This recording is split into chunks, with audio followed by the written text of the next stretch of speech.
ಈಗ ಆರಾಮಿತ್ರ ಅವ್ರನ್ನ ಕೇಳ್ಕೊಳ್ತಾ ಇದ್ದೀನಿ ಉಪನ್ಯಾಸ ಕಾರ್ಯಕ್ರಮನ ನಡೆಸ್ಕೊಡ್ಬೇಕಂತ. ನಮಸ್ಕಾರ. ನಾನು ಈ ಸಭೆಗೆ ಅಥವಾ ಈ ಊರಿಗೆ ಹೊಸಬ ಏನಲ್ಲ. ನನಗೆ ಇನ್ನೊಂದು ಜ್ಞಾಪಕ ಬರೋದು, ಈ ಎಲ್ಲದಕ್ಕಿಂತ ಹೆಚ್ಚಾಗಿ ಈ ಮಲ್ಲಿಗೆಯ ಹಾರ. ನಾನು ಗೋಖಲೆ ಇನ್ಸ್ಟಿಟ್ಯೂಟಿಗೆ ಭಾಷಣಕ್ಕೆ ಬಂದಾಗ ನಮ್ಮ ತಾಯಿ ಬಲವಂತ ಮಾಡ್ತಾಯಿದ್ರು, ಹೂ ತೊಗೊಂಡು ಬೇಗ ಬಂದ್ಬಿಡು ಮನೆಗೆ ಅಂತ. ಇಲ್ಲಿ ಒಳ್ಳೆ ಮಲ್ಲಿಗೆ ಹೂ ಸಿಗ್ತಾಯಿತ್ತು, ಒಳ್ಳೆ ಘಮಿಸುವ ಮಲ್ಲಿಗೆ ಹೂವು.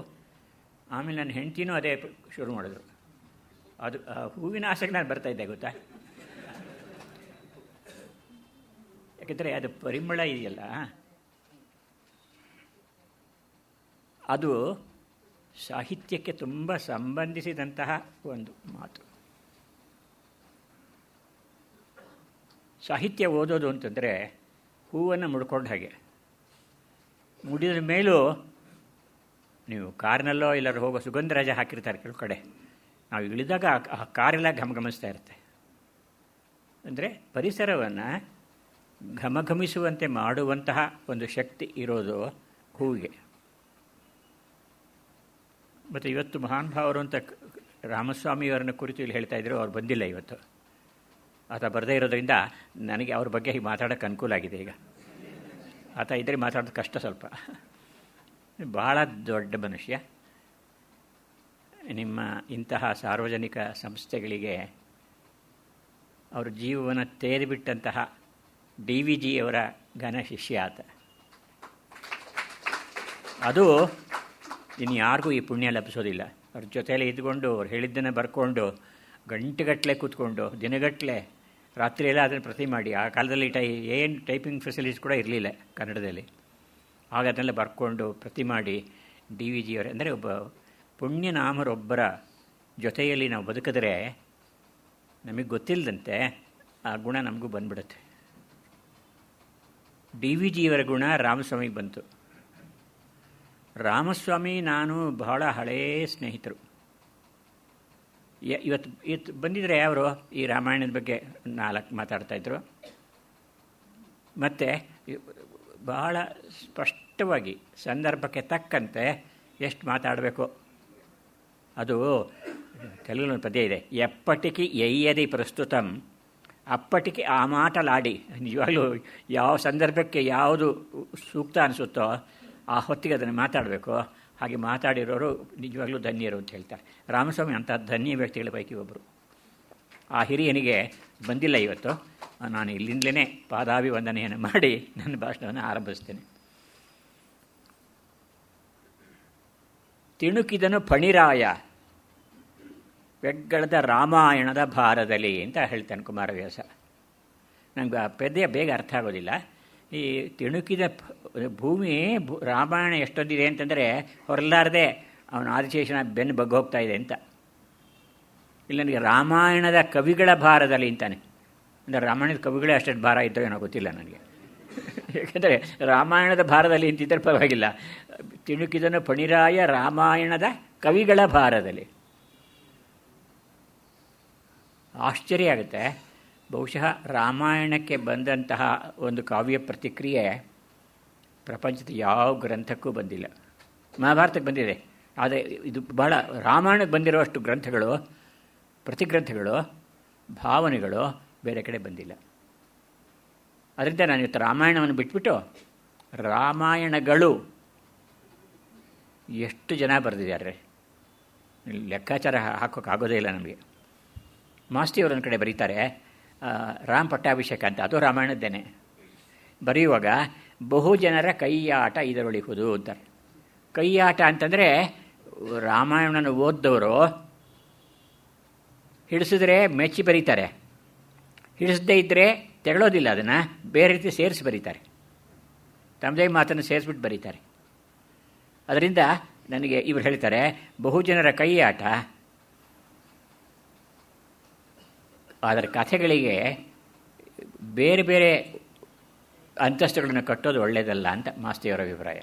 ಅಂತಸ್ತುಗಳು ಅಂದರೆ ನಾನು ಓದಿದ್ದು ನನಗೇ ಆಗೋಯ್ತಪ್ಪ, ಅದು ನೀನು ಕೇಳಿದೆ ಮೆಚ್ಚು, ಇಲ್ಲದೇ ಬೇರೆ ಬರೀ, ನೀನು ಇನ್ನೊಂದನ್ನು ಬರೀ, ಅದ್ರ ಜನ ಬರೆಯಲ್ಲ.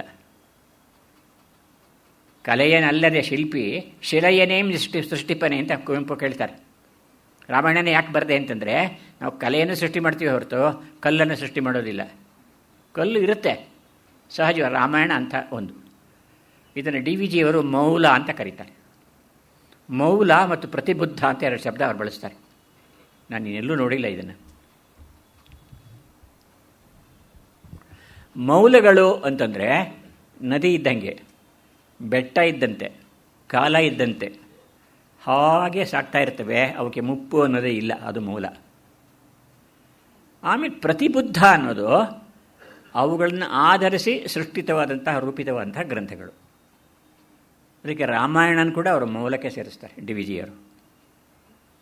ಅದು ಅವನೇ ಬರೆದ್ನೋ ಅಥವಾ ಅವನಿಗಿಂತ ಹಿಂದೆ ಜಾನಪದ ರೀತಿಯಲ್ಲಿ ಇದ್ದು ಏನಾದ್ರು ಬಂದಿದೆಯೋ? ವಾಲ್ಮೀಕಿ ಅನ್ನೋ ಹೆಸರೇನೆ ಹುತ್ತ ಕಟ್ಬಿಟ್ಟಿದ್ದ ಅನ್ನೋ ಮಾತು ಬರುತ್ತಲ್ಲ, ಅದು ಸುಳ್ಳು. ಮೂಲದಲ್ಲಿ ಬರೋದಿಲ್ಲ, ಕಥೆ ಬರೋದಿಲ್ಲ. ಆದರೆ ಅಡಿಗರು ಇದಕ್ಕೆ ಬೇರೆ ಅರ್ಥ ಕೊಡ್ತಾರೆ. ಹುತ್ತ ಕಟ್ಟದೆ ಚಿತ್ತ ಮತ್ತೆ ಕೆತ್ತೀತೇನು ಶ್ರೀರಾಮನ ಅಂಥ ರೂಪರೇಖೆ. ಸ್ವಾಮಿ, ನೀವು ಹೇಳಿ, ನಮ್ಮ ಮನಸ್ಸು ಹುತ್ತ ಕಟ್ಬಿಡಬೇಕು. ಕವಿ ಬರೆಯೋ ಸಮಯದಲ್ಲಿ ಅವನಿಗೆ ಪ್ರಜ್ಞೆ ಇರೋದಿಲ್ಲ, ಎಲ್ಲೋ ಇರ್ತಾನೆ ಅವನು, ಯಾವುದೋ ಲೋಕದಲ್ಲಿರ್ತಾನೆ. ಅದರಿಂದ ಆ ಸಮಯದಲ್ಲಿ ಬರೆದಿದ್ದದು. ವಾಲ್ಮೀಕಿಗಳು ಆದ ಹುತ್ತ ಕಟ್ಟಿದ ಚಿತ್ತ ಅಂತ ಕರೀತಾರೆ ಅದನ್ನು.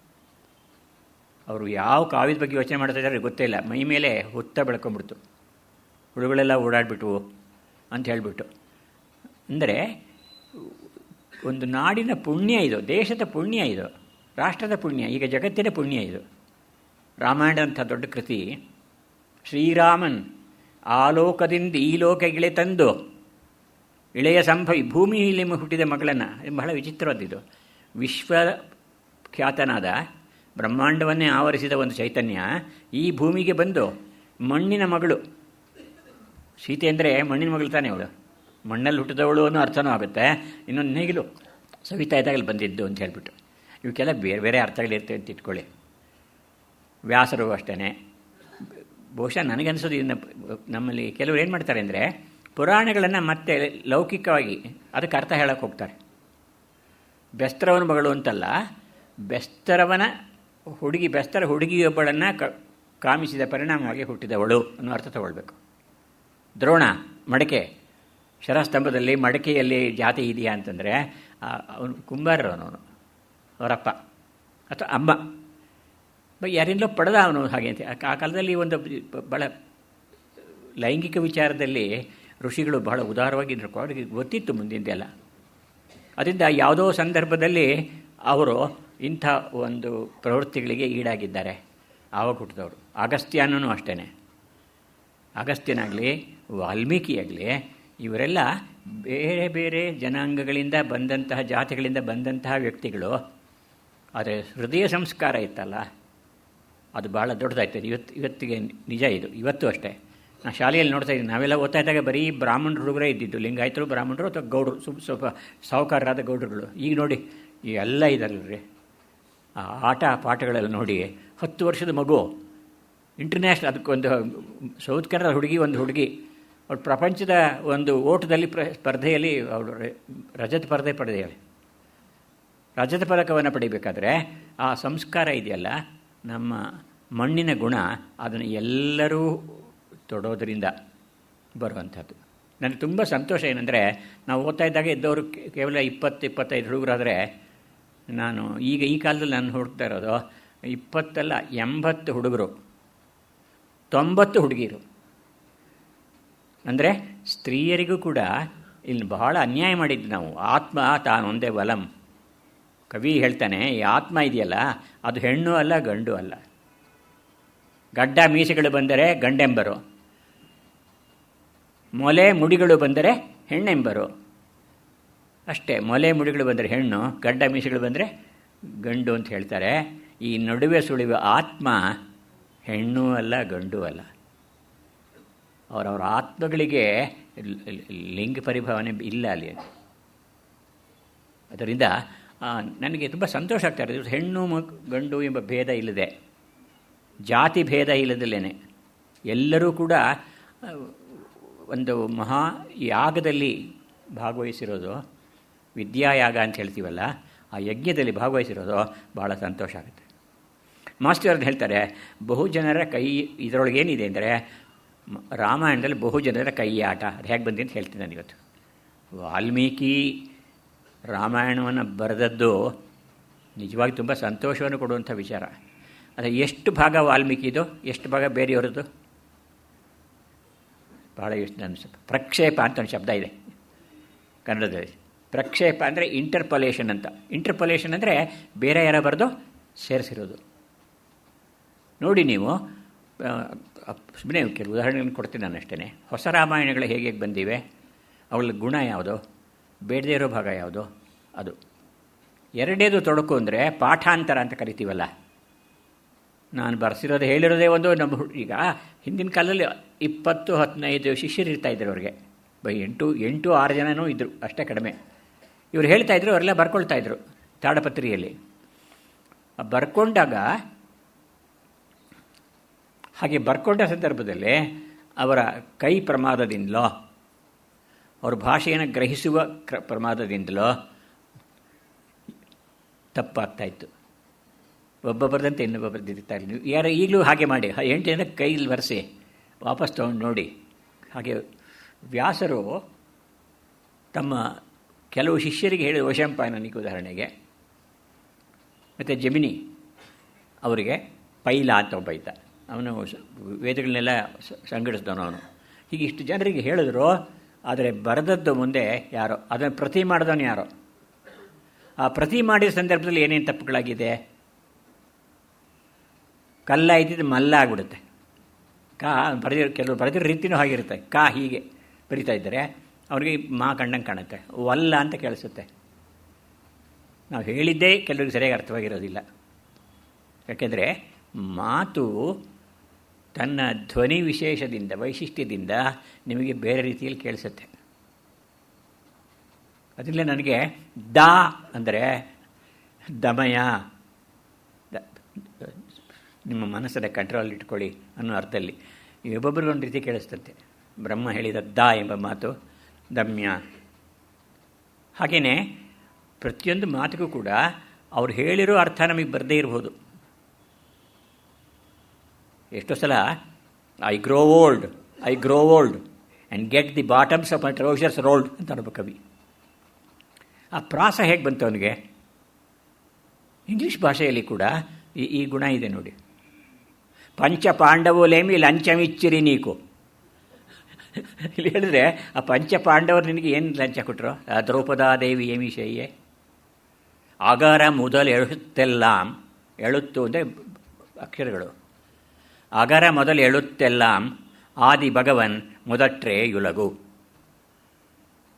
ಇದನ್ನು ವೈಯಾಕರಣಿಗಳು ಬರೆದಿದ್ದಾರೆ.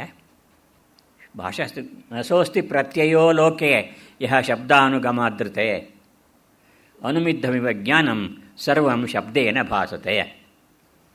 ಈ ಲೋಕದಲ್ಲಿ ನಮ್ಮ ಶಬ್ದಗಳು ಅಟ್ಟಿಸ್ಕೊಂಡು ಹೋಗದೇ ಇರೋ ವಿಚಾರ ಯಾವುದೂ ಇಲ್ಲವೇ ಇಲ್ಲರಿ. ಯಾವ್ದು ಬೇಕಾದ್ರೂ ಹೇಳಿ ಹೋಗಿರುತ್ತೆ. ಆನಕರು ಒಂದು ಕಥೆ ಹೇಳ್ತಾಯಿದ್ದರು. ಅವನು ಹಿಮಾಲಯ ತಪ್ಪಲಿಗೆ ಹೋಗ್ಬಿಟ್ಟು ಅಲ್ಲಿ ಮೇಲೆ ಏರ್ಬಿಟ್ಟು, ಸದ್ಯ ನಾನು ಮೊದಲನೇ ಸಲ ಪ್ರಪಂಚದಲ್ಲಿ ಇಷ್ಟು ಎತ್ತರಕ್ಕೆ ಬಂದಿದ್ದೀನಿ ಅಂತ ಹೇಳಿದ್ರೆ, ಹಿಂದುಗಡೆಯಿಂದ ಒಬ್ಬ ಚಾಯ್ ಒಣಮ ಸಾರ್ ಅಂತ ಕೇಳಿದ್ನಂತೆ. ಮಲಯಾಳಿ ಬಂದಿದ್ದಾನೆ, ಚಾ ಬೇಕಾ ಸರ್ ನಿಮಗೆ ಅಂತ ಹೇಳ್ಬಿಟ್ಟು. ಅಂದರೆ ಇವನಿಗಿಂತ ಮುಂಚೆ ಅವನೆಲ್ಲ ಕೂತ್ಬಿಡಿ, ಗಿರಾಕಿ ಸಿಗ್ತಾನೆ ಅಂದರೆ ಎಲ್ಲಿಗೆ ಬೇಕಾದ್ರೂ ಹೋಗ್ತಾರೆ ಅಂಥೇಳಿ. ಅಂದರೆ ಲೋಕದಲ್ಲಿ ನಾವು ಮೊದಲು ಅಂತ ತಿಳ್ಕೊಂಡಿರೋದಿದೆಯಲ್ಲ, ಅದು ಕೇವಲ ಹಿಂದಿನ ಅನುಭವದ ಒಂದು ಗುಣ ಅಷ್ಟೇ, ಅದರ ಸ್ವತ್ತು ಅಷ್ಟೇ. ನನಗೆ ಮಗುಗೆ ಅಳೋದು ಹೇಗೆ ಬರುತ್ತೆ, ನಗೋದು ಹೇಗೆ ಬರುತ್ತೆ, ಮಾತಾಡೋದು ಹೇಗೆ ಬರುತ್ತೆ, ಎಲ್ಲ ಹಾಗೆ. ಹಾಗೆಯೇ ಆದಿಕವಿ ಬರೆದ ಕಥೆಯನ್ನು ಮರಳಿ ಬರೆಯೊಂದು ಕವಿ ಪರಂಪರೆ ತನ್ನ ತಿಳಿವು ತನ್ನ ರುಚಿಗೆ ತಕ್ಕಂತೆ ಬೆಳೆಯಿಸಿತು, ಹಿಗ್ಗಿಸಿತು, ಕುಗ್ಗಿಸಿತು. ಅದನ್ನು ದೇಶ ಭಾಷಾನುವಾದಗಳಿಂ. ಮಾಸ್ತಿಯವರು ಹೇಳೋದಿದ್ದು ನೋಡಿ. ವಾಲ್ಮೀಕಿ ಹೇಳಿದ ನಿಜ, ಅದು ಕೇಳಿದ್ದೀವಿ ನಾವು, ಯಾಕೆಲ್ಲೇನೋ. ನಾವು ಬರೆದಿರೋದನ್ನು ಇನ್ನೂ ಎಷ್ಟು ಜನ ಕನ್ನಡದಲ್ಲಾಯಿತು, ತಮಿಳಿನಲ್ಲಾಯಿತು, ಮರಾಠಿಯಲ್ಲಾಯಿತು, ಎಷ್ಟು ಭಾಷೆಯಲ್ಲಾಗಿದೆ ಮಹಾಭಾರತ. ಇಂಗ್ಲೀಷಲ್ಲಾಗಿದೆ, ಯುರೋಪಿಯನ್ ಭಾಷೆಗಳಿಗೆಲ್ಲ ಟ್ರಾನ್ಸ್ಲೇಟ್ ಆಗಿದೆ ಇದು.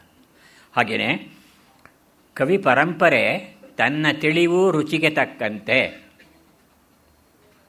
ನೀವು ಏನೇ ಮಾಡಿದ್ರೂ ಕೂಡ ನಿಮ್ಮ ಗುಣ ಒಂದು ಸೇರ್ಕೊಂಡ್ಬಿಡುತ್ತೆ ಅದರಲ್ಲಿ. ನಾವು ಹಿಂದೆ ಕಾಫಿ ಮಾಡಬೇಕಾದ್ರೆ ಬಟ್ಟೆನಲ್ಲಿ ಬಸಿತಾ ಇದ್ದರು. ಕಾಫಿ ಬಟ್ಟೆ ಅಂತಲೇ ಒಂದಿರೋದು, ಅದರದ್ದು ವಾಸನೆ ಬಂದ್ಬಿಡೋದು ನಮಗೆ. ಆ ಬಟ್ಟೆಯ ವಾಸನೆ ಇರುತ್ತಲ್ಲ. ಹಾಗೆಯೇ ಹೇಳಿದಾಗ ತನ್ನತನ ಅಂತ ಒಂದು ಇರುತ್ತೆ ರೀ. ಅದು ಸೇರದೇ ಇದ್ದರೆ ಆಗೋದೇ ಇಲ್ಲ ಅದು ಕತೆಗೆ. ಆದರೆ ಕಥೆಗೆ ಉಪ್ಪರಿಗೆಗೆ ಕಟ್ಟುವುದು ಅಲ್ಲದು. ಅಷ್ಟು ಉದಾಹರಣೆ ಕೊಡ್ತಾರೆ. ಕತೆ ಹೇಳಿ ಸ್ವಾಮಿ, ವಾಲ್ಮೀಕಿ ಕಥೆಯನ್ನು ಸ್ವಲ್ಪ ಬದಲಾಯಿಸಿ ಹೇಳಿಬೇಕಾದ್ರೆ ಪರವಾಗಿಲ್ಲ, ಆದರೆ ಉಪ್ಪರಿಗೆ ಕಟ್ಟಬೇಡಿ. ನಿಮ್ಮದೇ ಆದ ಕಥೆಯನ್ನು ಕಟ್ಟಿಬಿಟ್ಟು ನಮ್ಮದು ಅವೊಂದು ಅಂತ ಹೇಳಬೇಡಿ. ಆದರೆ ಮನುಷ್ಯನ ಸ್ವಭಾವ ಎಂಥದ್ದು ಗೊತ್ತಾ? ಜಗತ್ತಿನಲ್ಲಿ ಅತ್ಯಂತ ವೇಗವಾಗಿ ಸಾಗುವ ಒಂದು ಅಂಶ ಅಂದರೆ ಜನ ಆಡಿಕೊಳ್ಳುವ ಮಾತು. ಆಡ್ಕೋತಾರಲ್ಲ, ಆಡ್ಕೊಳ್ಳೋದ್ರೆ ಅವಳು ಗೊತ್ತಾ ನಿನಗೆ ಅಂತ ಹೇಳಿರ್ತೀರಲ್ಲ, ಯಾರು ಗೊತ್ತಾಗದಂತ ಹೇಳಿರ್ತೀರಿ. ಅವನೊಂದು 8 ಜನ ಕೇಳ್ಕೊಂಬಂದಿರ್ತಾನೆ. ಊರಿಗೆ ಬೇರೆ ಊರಿನವ್ರಿಗೆ ಗೊತ್ತಾಗೋಗಿರ್ತದೆ ಇವ್ರು ಮಾಡಿದ್ದು ಅಂತ ಹೇಳಿಬಿಟ್ಟು. ಅಂದರೆ ಬಾಯಿಂದ ಬಾಯಿಗೆ. ನಮ್ಮ ಬೀಚಿಯವ್ರು ತಮಾಷೆ ಮಾಡ್ತಾಯಿದ್ರು, ಕೌಸಲ್ಯ ಬಾಯಿಯಿಂದ ಅಹಲ್ಯ ಬಾಯಿಗೆ, ಅಹಲ್ಯ ಬಾಯಿಯಿಂದ ಗೋಧು ಬಾಯಿಗೆ, ಅಂದರೆ ಬಾಯಿಂದ ಬಾಯಿಗೆ ಇದು ಹರಡಿಬಿಡುತ್ತೆ. ಇದರಷ್ಟು ಕ್ಷಿಪ್ರವಾಗಿ ಹರಡುವಂಥ ವಸ್ತು ಬೇರೊಂದು ಇಲ್ಲ. ಕೇಳಿದಾಗ ನಿಮಗೆ ನಾನೇ ಏನೋ ಸೇರಿಸಬೇಕಿದ್ರಲ್ಲಿ ಅಂತ ಅನಿಸುತ್ತೆ ನಿಮಗೇನೆ. ಕಲ್ಪನಾ ಶಕ್ತಿ ನಿನಗಿದ್ದರೆ ಸಂಸ್ಕೃತ ಶ್ಲೋಕ ಬರ್ತಾಯಿತ್ತು ಎಲ್ಲರಿಗೂ. ಶ್ಲೋಕ ಛಂದಸ್ಸನ್ನು ವಾಲ್ಮೀಕಿನೇ ಸೃಷ್ಟಿ ಮಾಡಿದ್ದು ಅಂತ ಒಂದು ಮಾತಿದೆ. ಅದು ನಾನು ಒಪ್ಪೋದಿಲ್ಲ. ಇದು ಅನೇಕ ವಿದ್ವಾಂಸರು ಒಪ್ಪೋದಿಲ್ಲ. ಅದು 16 ಅಕ್ಷರಂ ಕೇಳು ಶ್ಲೋಕಕ್ಕೆ ಪ್ರತಿಪಾದದೊಳ್, ಲಗಂ 5ಕ್ಕೆ 6ಕ್ಕೆ ದ್ವಿಲಗಂ ಬರ್ಕು ಮಂತ್ಯದೊಳ್. ನಾನೇ ಇದು ಸೂತ್ರ ಬರೆದೆ. ಪಂಚಮಂ ಲಘು ಸರ್ವತ್ರ. ಸ್ವಾಮಿ 16 ಅಕ್ಷರದ್ದು ಏನು ಬೇಕಾದ್ರೆ ಗುರು ಲಘು ನಮ್ಗೆ ಬೇಕು, ಇಂಪಾರ್ಟೆಂಟ್ ಅಲ್ಲ ಅದು. ಶ್ಲೋಕ ಅಂದರೆ 16 ಅಕ್ಷರ, ಅದರಲ್ಲಿ 5, 6 ಲಘು ಗುರು ಆಗಿರಬೇಕು. ಲಘು ಇರಬೇಕು, ಗುರು ಇರಬೇಕು. ಆಮೇಲೆ ಕೊನೆ 4 ಅಕ್ಷರಗಳು ಲಘು ಗುರು ಇರಬೇಕು. ಧರ್ಮಕ್ಷೇತ್ರೇ ಕು ನೋಡಿ, ಕು ಲಘು ಬರಬೇಕು. ಧರ್ಮಕ್ಷೇತ್ರೇ ಯಾವ ಶ್ಲೋಕ ತಗೊಳ್ಳಿ, ನನಗೆ ಲಘು ಇಲ್ಲದೆ ಇರೋದು ಹೇಳಿ. ಇಲ್ಲವೇ ಇಲ್ಲ. ಧರ್ಮಕ್ಷೇತ್ರೇ ಕುರುಕ್ಷೇತ್ರೇ ಸಮವೇತ ಯುಯುತ್ಸವ ಲಘು ಗುರು ಲಘು 4 ಕೊನೆ 16 ಅಕ್ಷರಗಳಲ್ಲಿ ಕೊನೆ 4 ಇದೆಯಲ್ಲ, ಅದು ಲಘು ಗುರು ಆಗಿರಬೇಕು. ಇಷ್ಟು ಬಿಟ್ಟರೆ ಇನ್ಯಾವ ನಿಯಮನೂ ಇಲ್ಲ. ಆದರೆ ಸಂಸ್ಕೃತದಲ್ಲಿ ಬೇರೆ ಛಂದಸ್ಸಿಗೆ ಇರತಕ್ಕ ನಿಯಮಗಳು ಗಾಬರಿ ಹುಟ್ಟಿಸ್ತವೆ, ಬಹಳ ಗಾಬರಿ. ಶ್ರೀಮನ್ನಾಗೇಂದ್ರ ಭೋಗ ಸ್ಫುರದರುಣಮಣಿ ದ್ಯೋತಿ ಸಂಧ್ಯಾನಿಬದ್ಧ ಪ್ರೇಮಂ ತನಗೆ ವಿನುತ ನಾಗೇಂದ್ರ ಹಸ್ತಾರುಣಾಬ್ಜಂ ಹೈಮಂ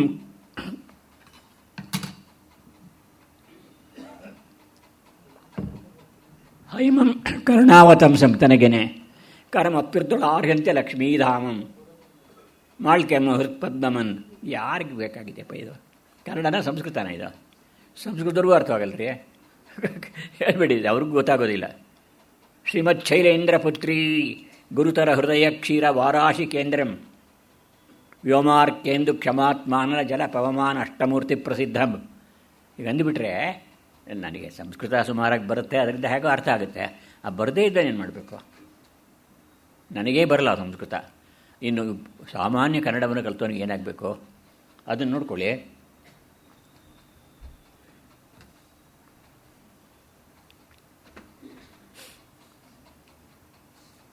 ಆದರೆ ಶ್ಲೋಕದಲ್ಲಿ ಹಾಗಲ್ಲ. ಅಕ್ಷರವಾಗಿ ಭಗವದ್ಗೀತೆಯ ಎಲ್ಲ ಪದ್ಯಗಳು ಇರೋ ಶ್ಲೋಕದಲ್ಲಿ. ಕೋಸ್ಮಿನ್ ಸಂಪ್ರತೆ ಈ ಲೋಕದಲ್ಲಿ ತುಂಬ ಪ್ರಸಿದ್ಧನಾದವನು, ಜ್ಞಾನಿಯಾದವನು, ವಿದ್ವಾಂಸನಾದವನು ಯಾರಿದ್ದಾರೆ? ವಾಲ್ಮೀಕಿ ರಾಮಾಯಣದಲ್ಲಿ ಪ್ರಶ್ನೆ ಇದೇನೇನೆ. ನಾರದ ಈ ರಾಮಾಯಣವನ್ನು ಹೇಳಿದ್ದು ವಾಲ್ಮೀಕಿಗಳಿಗೆ.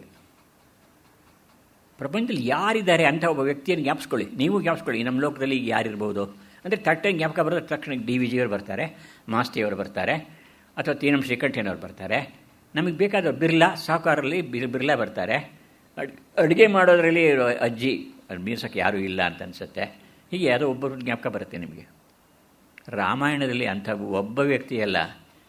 ನಾನು ರಾಮಾಯಣ ತೊಗೊಂಡ್ರೆ ಸ್ನೇಹದ ವಿಚಾರ ಮಾತಾಡ್ಬೋದು. ರಾಮ ಲಕ್ಷ್ಮಣ ಇದ್ದಾರೆ ಬ್ರದರ್ಸ್, ಅದು ಜಟಾಯು ಸಂಪಾತಿಗೂ ಆಗುತ್ತೆ. ಹಾಗೆ ರಾಕ್ಷಸರಲ್ಲೂ ಬ್ರದರ್ಸ್ ಇದ್ದಾರಲ್ಲ, ಎಷ್ಟು ಯೂನಿಟಿ ಇತ್ತು ಅವರಲ್ಲಿ. ಹಾಗೆ ವಿವೇಚನೆ ತೆಗೆದುಕೊಳ್ಳಿ, ಅಥವಾ ಗಂಡು ಹೆಣ್ಣಿನ ವಿಚಾರ ತೆಗೆದುಕೊಳ್ಳಿ. ಮತ್ತು ಬೇರೆ ಬೇರೆ ಸಂಸ್ಕೃತಿಗಳಿಗೆ ಸಂಬಂಧಪಟ್ಟ ವ್ಯಕ್ತಿಗಳನ್ನು, ವಾನರ ಸಂಸ್ಕೃತಿನೇ ಬೇರೆ, ರಾಕ್ಷಸ ಸಂಸ್ಕೃತಿನೇ ಬೇರೆ, ಮಾನವ ಸಂಸ್ಕೃತಿ ಅದರಲ್ಲಿ ಬೇರೆ ಬೇರೆ ಜನ. ಹೇಗೆ ಒಬ್ಬರಿಗೊಬ್ಬರಿಗೆ ವಿರೋಧ ಬರ್ತಾಯಿತ್ತು? ರಾಕ್ಷಸರು ನಿಜವಾಗ್ಲೂ ರಾಕ್ಷಸರು ಅಲ್ವೇ ಅಲ್ಲ ಅವರು, ನಮಗಿನ ಒಳ್ಳೆಯವರು ಎಷ್ಟೋ ವಿಚಾರಗಳಲ್ಲಿ ಅವರು. ಆದರೆ ಅದೊಂದು ಗುಂಪು ಅಷ್ಟೇ, ರಾಕ್ಷಸರ ಗುಂಪು. ಅವ್ರಿಗೆ ಯಾಗ ಮಾಡೋದು ಕಂಡ್ರೆ ಇವತ್ತಿಗೂ ಇಲ್ವಾ? ಯಜ್ಞಗಾದಿಗಳನ್ನು ಮಾಡಿ ಬೆಂಕಿಗೆ ಬಟ್ಟೆ ಸುರಿತಾರಲ್ಲ, ಅದು ಆಗಲ್ಲ ಅಂತಂತಿರ್ಬೋದು ಕೆಲವರಿಗೆ. ಅಂದರೆ ಒಬ್ಬನ ಪ್ರೀತಿಯ ವಿಷಯ ಇನ್ನೊಬ್ಬನಿಗೆ ಹಾಸ್ಯದ ವಿಷಯ ಆಗ್ಬೋದು. ಅದು ಎಲ್ಲರನ್ನ ಸಮಾನವಾಗಿ ಗೌರವಿಸಬೇಕು. ನಾನು ನೋಡಿದಾಗ ನಮ್ಮ ಕಾಲದಲ್ಲಿ ಹೋಟೆಲ್ಗಳಲ್ಲಿ ನಾನ್ ವೆಜಿಟೇರಿಯನ್ ಫುಡ್ ಕೇಳ್ತಾನೆ ಇರಲಿಲ್ಲ ನಾವು. ಅಲ್ಲಿ ಇದೆ ಅಂತ ಗೊತ್ತಿರಲಿಲ್ಲ ನಮಗೆ. ಅಂತ ಒಂದು ಹೋಟೆಲ್ ಇರುತ್ತೆ ಅಂತಲೂ ಗೊತ್ತಿರಲಿಲ್ಲ. ಮಿಲಿಟ್ರಿ ಹೋಟ್ಲ್ ಅಂತ ಒಂದಿತ್ತು ಅಷ್ಟೇ, ಅಲ್ಲಿ ಯಾರೂ ಹೋಗ್ತಿರಲಿಲ್ಲ ಅಲ್ಲಿಗೆ. ಇವತ್ತು ನಾನು ಯಲಹಂಕದಲ್ಲಿ ಪಕ್ಕದಲ್ಲಿ ದಾರಿಲಿ ಹೋಗ್ತಾಯಿದ್ದೆ, ಈ ಮಾಂಸದ ಅಂಗಡಿ ಎಷ್ಟಿದೆ ಅಂತಂದರೆ ವೆಜಿಟೇರಿಯನ್ಗಿಂತ ನಾನ್ ವೆಜಿಟೇರಿಯನ್ ಫುಡ್ ಜಾಸ್ತಿ ಆಗಿಬಿಟ್ಟಿದೆ. ಅದಕ್ಕೆ ಕಾರಣ ಬೇರೆ ಇದೆ. ನಿಜವಾಗಿ ಅವರೆಲ್ಲ ಪ್ರಪಂಚದಲ್ಲಿ ಮಾಂಸಾಹಾರಿಗಳ ಸಂಖ್ಯೆ 90% ಮೀರಿದೆ. ಸಸ್ಯಾಹಾರಿಗಳು ಕೇವಲ 10% ಅಷ್ಟೇ. ನಮ್ಮವರು ಮಾಂಸ ಹೊಡಿತಾ ಇದ್ದರು ಅಂತ ಬರುತ್ತೆ, ಬೇಕಾಷ್ಟು ಉದಾಹರಣೆ ಕೊಡಬಲ್ಲೆ ನಾನು ಅದಕ್ಕೆ. ಋಷಿಗಳು ಕೂಡ, ಬ್ರಾಹ್ಮಣರು ಕೂಡ. ಅದು ತಪ್ಪು ಸರಿ ಪ್ರಶ್ನೆ ಅಲ್ಲ, ಅದು ಪ್ರಾಕ್ಟೀಸ್ ಅಷ್ಟೇ. ಅದು ಬೌದ್ಧರು ಪ್ರಾಣಿ ಹಿಂಸೆಯನ್ನು ವಿರೋಧಿಸಿದವರು, ಅವರು ಕೂಡ ಮಾಂಸ ತಿಂತಾರೆ. ಅದರಿಂದ ಆಹಾರಕ್ಕೂ ನಮ್ಮ ನಡವಳಿಕೆಗೆ ಸಂಬಂಧಪಟ್ಟಂತೆ ಸಂಸ್ಕೃತಿಗೂ ಸಂಬಂಧನೇ ಇಲ್ಲ. ಬೇರೆ ಬೇರೆ ರೀತಿಯಲ್ಲಿ ಇದ್ದರೂ ಕೂಡ, ಅಂದರೆ ಇದೆಲ್ಲ ಇವತ್ತಿನ ಜಗತ್ತಿನ ಭಾಗ ಇದೆ. ವಾಲ್ಮೀಕಿಯನ್ನು ಓದಿದಾಗ ನಮಗನ್ಸಿದ್ದು ಶ್ಲೋಕ ಛಂದಸ್ಸಿನ ನಿರ್ಮಾಪಕ ಅಂತ ಹೇಳ್ತಾರೆ. ಹಾಗೆಯೇ ಅವನ್ನ ತುಂಬ ತೀವ್ರವಾಗಿ ಟೀಕಿಸೋರು ಇದ್ದಾರೆ. ರಾಮನಿಗೆ ಶಸ್ತ್ರಾಸ್ತ್ರಗಳೆಲ್ಲ ಹೇಳ್ತಾನಲ್ಲ ಅವನು, ವಿಶ್ವಾಮಿತ್ರ, ಗೊತ್ತಿದೆ ನಿಮಗಿದು. ಆದರೆ ರಾಮನಿಗೆ ಮಾತ್ರ ಯಾಕೆ ಹೇಳ್ತಾನೆ? ಆಮೇಲೆ ಲಕ್ಷ್ಮಣನಿಗೆ ರಾಮ ಹೇಳ್ಕೊಟ್ಟ ಅಂತ ಬರುತ್ತೆ. ನನಗೆ ಇದೊಂದು ರೀತಿ ಅಣ್ಣ ತಮ್ಮದನ್ನು ಮನೆಗೆ ಕರೆಸಿಬಿಟ್ಟು ಕಾಡಿಗೆ ಕರ್ಕೊಂಡು ಹೋಗ್ಬಿಟ್ಟು ಒಬ್ಬನಿಗೆ ಮಾತ್ರ ಪಾಠ ಮಾಡೋದಿದೆಯಲ್ಲ, ವಿಚಿತ್ರ ಕಾರಣ. ಮಹಾಭಾರತದಲ್ಲಿ ಈ ಪ್ರಕರಣ ಬರುತ್ತೆ. ದ್ರೋಣಾಚಾರ್ಯ ಮಾಡ್ತಾ ಇದ್ದೇನೆ ಪಾಠ ಹೇಳುವಾಗ ಎಲ್ಲರಿಗೂ ಒಂದು ನೀರು ತುಂಬೋದಕ್ಕೆ ಸಣ್ಣ ಬಾಯಿನ ಒಂದು ಕಡ್ಡಿಕೆ ಕೊಡ್ತಾಯಿದ್ರು. ಅದ್ರಲ್ಲಿ ನೀರು ತುಂಬ್ಕೊಂಡು ಬರೋದಕ್ಕೆ 10 ನಿಮಿಷ ಆಗುತ್ತೆ. ಆದರೆ ಅಶ್ವತ್ಥಾಮನಿಗೆ ಅಗಲವಾದ ಬಾಯಿ ಪಾತ್ರ ಕೊಡ್ತಾಯಿದ್ರು. ಅವ್ರು ಬೇಗ ಬಂದ್ಬಿಡೋನು. ಅವನಿಗೊಂದಿಷ್ಟು ಹೇಳ್ಕೊಡೋರು ಮೊದಲು. ಅವ್ರು ಬರೋಕ್ಕೆ ಮುಂಚೆ ಅದು ನದಿಯಿಂದ ಬರಬೇಕಲ್ಲ, ಸುಮಾರು ಅರ್ಧ ಮುಕ್ಕಾಲು ಗಂಟೆ ಮುಂಚೆ ಅವನಿಗೊಂದಿಷ್ಟು ಹೇಳ್ಕೊಡ್ತಾಯಿದ್ರು ಅಂತ ಬರುತ್ತೆ. ಅರ್ಜುನ ಅದನ್ನು ತಪ್ಪಿಸ್ದ. ಯಾಕೆ ಹೀಗೆ ಮಾಡ್ತೀರಿ ಗುರುಗಳೇ ಅಂತ ಕೇಳಿದ. ಅಂದರೆ ರಾಮಾಯಣದಲ್ಲಿ ಆಕ್ಷೇಪಾರ್ಹವಾದ ಭಾಗಗಳಿಲ್ಲ ಅಂತ ನಾನು ಹೇಳೋದಿಲ್ಲ.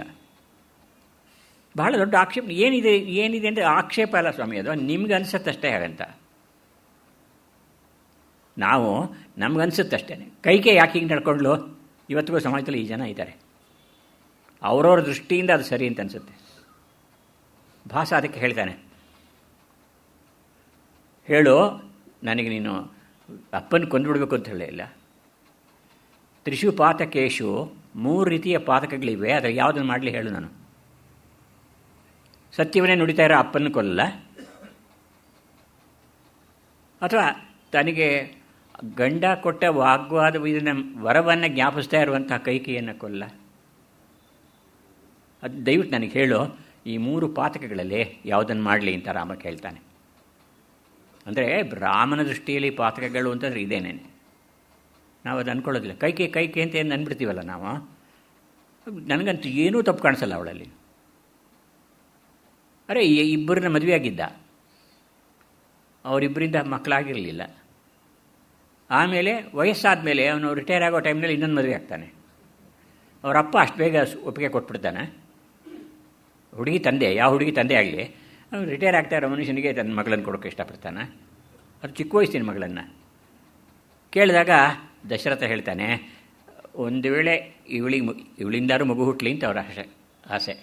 ಹುಟ್ಟಿದ್ರೆ ಆ ಮಗುವಿಗೆ ಪಟ್ಟವನ್ನು ಕಟ್ತೇನೆ, ಆ ತಾಯಿ ಮಗನಿಗೆ ಪಟ್ಟವನ್ನು ಕಟ್ತೇನೆ ಅಂತ ಹೇಳಿದ್ದ, ಒಪ್ಕೊಂಬಿಟ್ಟಿದ್ದ. ನೀವು ಮರ್ತು ಬಿಡ್ತೀವಿ. ಯಾವಾಗಲೂ ಅಷ್ಟೇ ಚರಿತ್ರೆಯಲ್ಲಿ ನಾವು ಮರೆಯೋದು ಜಾಸ್ತಿ ಜ್ಞಾಪಿಸ್ಕೊಳ್ಳೋಕ್ಕಿಂತ. ದಶರಥ ಮಾತಾಡಲ್ಲ ನೋಡಿ. ಅದಕ್ಕೆ ನಾನು ಪ್ರತಿಭಾ ನಾಟಕಕ್ಕೆ ಬರ್ತೀನಿ, ಬೇರೆ ಬೇರೆ ನಾಟಕಗಳು ಯಾವ ರೀತಿಯಲ್ಲಿ ನೋಡ್ತವೆ ಅಂತ ಹೇಳಿಬಿಟ್ಟು. ಅದರಿಂದ ನನಗೆ ಶ್ಲೋಕ ಛಂದಸ್ಸಿನ ನಿರ್ಮಾಪಕನಾದ ವಾಲ್ಮೀಕಿ ಹೇಗೆ ಅನೇಕ ಪಾಠಾಂತರಗಳು ಆಗೋದಕ್ಕೆ, ಅನೇಕ ರೂಪಾಂತರಗಳು ಆಗೋದಕ್ಕೆ ಅವಕಾಶವನ್ನು ಕೊಟ್ಟ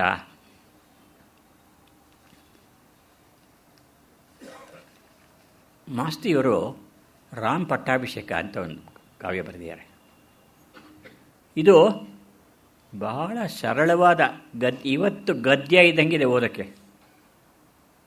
ಅಷ್ಟು ಓದಿ ಹೇಳ್ತೀನಿ ಅದು. ನೀವು ಅದನ್ನು ಓದಿದಾಗ ನಮಗೆ ಹಳೆಗನ್ನಡದಲ್ಲಿ ಬರೀಬೇಕಲ್ಲ. ನಮಗೆ ಕನ್ನಡದಲ್ಲಿ ಬರೆದುಬಿಟ್ರೆ ಅಷ್ಟು ಶ್ರೇಷ್ಠವಾದ್ದಲ್ಲ. ಹಳೆಯ ಪಂಡಿತರಿಗೆ ರಾಜರಾಜಸ್ಥಾನದಲ್ಲಿ ಕೂತ್ಕೊಳ್ತಾ ಇದ್ರಲ್ಲ, ಬೆಳಗಾಗಿ ನಾನೆದ್ದು ಯಾರ್ಯಾರ ನೆನೆಯಲಿ ಎಳ್ಳು ಜೀರಿಗೆ ಬೆಳೆಯೋಳ ಭೂಮ್ತಾಯ ಎದ್ದೊಂದು ಗಳಿಗೆ ನೆನೆವೆ. ಎಷ್ಟು ಸರಳವಾಗಿದೆ ಇದು. ಇನ್ನು ಪಂಪನಿಗೆ ಕೊಟ್ಬಿಟ್ಟಿದ್ದಿದೆ ಬರೀ ಅಂತ ನಾನೇ ಬರೆದೆ. ಏನು ಅಂದರೆ, ಪ್ರಾತಃ ಕಾಲದೊಳ್ ಉತ್ಥಿತನಪ್ಪಂದು ಬೆಳಗಾಗಿ ನಾನೆದ್ದು, ಪ್ರಾತಃ ಕಾಲದೊಳ್ ಉತ್ಥಿತನಪ್ಪಂದು ನಾನು ಆರಾರಂ ಸಂಸ್ಮರಿಸಲಿ ಪೇಳ್, ತಿಲ ಜೀರಾದ್ಯಂಗಳಂಬೆಳೆವ ಎಳ್ಳು ಜೀರಿಗೆ ತಿಲ ಜೀರಾದ್ಯಂಗಳಂಬೆಳೆವ ವಸುಂಧರೆಯ ನಾಮ್ ನೆನೆವೆಂ. ಅಂದರೆ ಕವಿ ಮಾತಾಡೋಕ್ಕೆ ಅವನ ಸಂಸ್ಕಾರ, ಅವನು ಪಡೆದ ಶಿಕ್ಷಣ ಮತ್ತು ಅವನ ಮನೋಧರ್ಮ ಕಾರಣವಾಗಿರುತ್ತೆ. ಎದೆ ಹಾಲು ಕುಡಿಸುವ ದಿನದಿಂದ ಮಗನಿಗೆ ಇಂತೆಂದು ಪೇಳ್ದಳು ಅವ್ವ. ತಾಯಿ ಎದೆ ಹಾಲು ಕುಡಿಸೋ ದಿವಸದಿಂದ ಮಗನಿಗೆ ಹೇಳ್ತಾ ಇದ್ಲಂತೆ, ಉದ್ಧರಿಸೈ ಕೆರೆ ಕಟ್ಟೆ ದೇಗುಲಗಳ ಬಾಡಿಸು ಬಡವರ ನೋವ. ಶಾಸನ ಪದ್ಯಗಳು ಇಷ್ಟು ಸೊಗಸಾಗಿರಬೇಕಾದ್ರೆ ನಿಮಗೆ ಸಂಸ್ಕೃತದ ಛಾಯೆ ಯಾಕೆ ಬೇಕು? ವಿದ್ವಾಂಸರು ದಂತ ಕಟ್ಕೊಂಡಿರಲ್ಲ, ಹಲ್ಲು ಬಿದ್ದೋಗಿರುತ್ತೆ. ಅದಕ್ಕೇನು ಮಾಡ್ತಾರೆ ಅಂದರೆ ಕೃತಕ ದಂತಗಳಿಂದ, ಆನೆ ದಂತದಿಂದ ಮಾಡಿದ ಹಲ್ಲನ್ನು ಕಟ್ಕೊಂಡಿರ್ತಾರೆ. ಏನು ಎಷ್ಟು ಅಗದರೂ ಅದೇನು ಸಮಯದಿಲ್ಲ, ಜೋರಾಗಿ ಹೇಳಬೇಕು. ನನಗೆ ಎಷ್ಟೋ ಪದ್ಯಗಳು ಅರ್ಥವಾಗದೇ ಇದ್ದಾಗ ಇನ್ನೊಬ್ಬ ಹೇಳೋದು ನನಗೂ ಅಷ್ಟೇ ಪ್ರಾಬ್ಲಮ್ ಇರೋದು. మీకు ఎక్కడి అనుమానము మీకు ఎక్కడ అనుమానమೋ మాకు అక్కడనే ಸಂದೇಹಮೋ ಅಂತ. ನಿಜವಾದ ಶಕ್ತಿ ಅಂತಂದರೆ ಹೀಗೆ ಅಂತ ಹೇಳಿಬಿಟ್ಟು, ಅಂದರೆ ನಮ್ಮ ಪ್ರತಿಷ್ಠೆಯನ್ನು ಮೆರೆಯೋದಕ್ಕೋಸ್ಕರ ನಾವು ಕಾವ್ಯನ ಸೃಷ್ಟಿ ಮಾಡ್ತೀವಿ.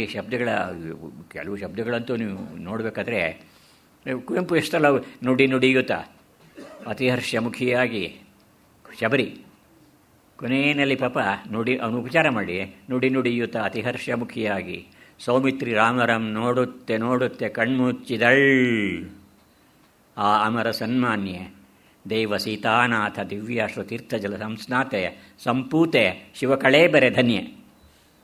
ಅಂದರೆ ಶಬರಿಯಂತಹ ಕಾಡು ಹುಡುಗಿಯ ಬಗ್ಗೆ ಮಾತಾಡುವಾಗ ಅವರು ಬಳಸೋ ಭಾಷೆ ಕೂಡ ಹಾಗೆ ಇದೆ.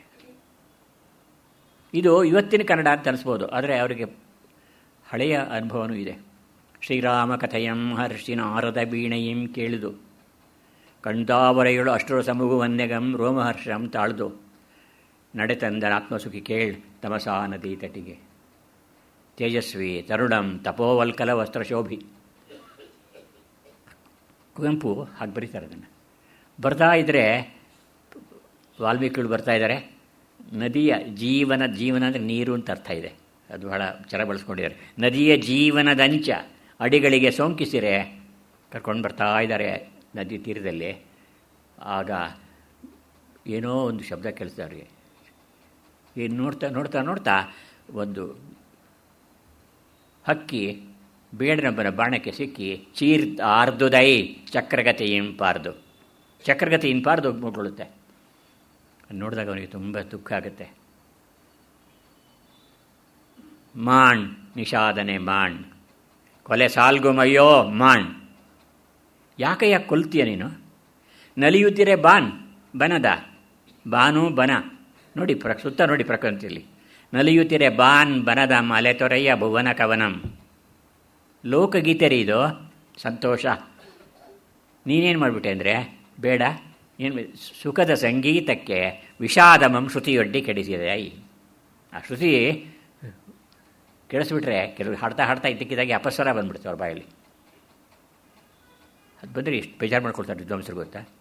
ಹಾಗೆಯೇ ಇಲ್ಲಿ ಎಲ್ಲರೂ ಚೆನ್ನಾಗಿರುವಾಗ ಇದಕ್ಕೆ ಸುಖದ ಸಂಗೀತಕ್ಕೆ ವಿಷಾದಮಂ ಶ್ರುತಿ ಒಡ್ಡಿ ಕೆಡಿಸಿದೆ. ಕುವೆಂಪು ಅವರು ಅರ್ಥ ಮಾಡಿಕೊಂಡಿರೋ ಕ್ರಮ ಹೀಗೆ.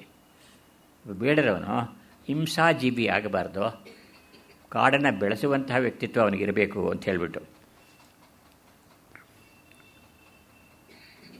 ಅವ್ರು ನೋಡಿ ಮಾಸ್ಟಿಯವರು ಬರೆದಿರೋದು, 1 ವರ್ಷದ ದಿನವ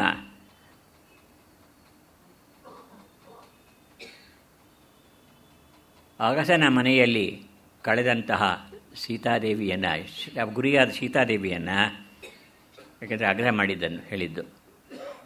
ಈ ಕಥೆ ನಿಜವೋ ಸುಳ್ಳೋ ಗೊತ್ತಿಲ್ಲ ನನಗೆ, ಇದು ಯಾವ ಆಧಾರ ಏನಿಲ್ಲ ಇದಕ್ಕೆ. ಅಗಸ ಈಗ ಅಂದ ಅಂತ ಹೇಳ್ಬಿಟ್ಟು ಅಂತ ಅಗಸನೇ ಯಾಕೆ ಹಿಡ್ಕೊಂಡ್ರು ಇವ್ರು ನಂಗೆ ಗೊತ್ತಾಗ್ತಾ ಇಲ್ಲ ಅಲ್ವೇ. ಯಾರ ಕೈಲೋ ಹೇಳಿದಾನೆ, ಹೆಂಡತಿ ಮನೆಗೆ ಬರಲಿಲ್ವಂತೆ, ಒಂದು ಊರಿಗೆ ಹೊಟ್ಟೋದ್ಲು, ಮತ್ತೆ ಬರ್ತೀನಿ ಅಂತ ಹೇಳಿ ಕಳಿಸಿದ್ರೆ ಅವಳು ಬರೋದು ಬೇಡ. ಯಾಕೆ ಅಂದರೆ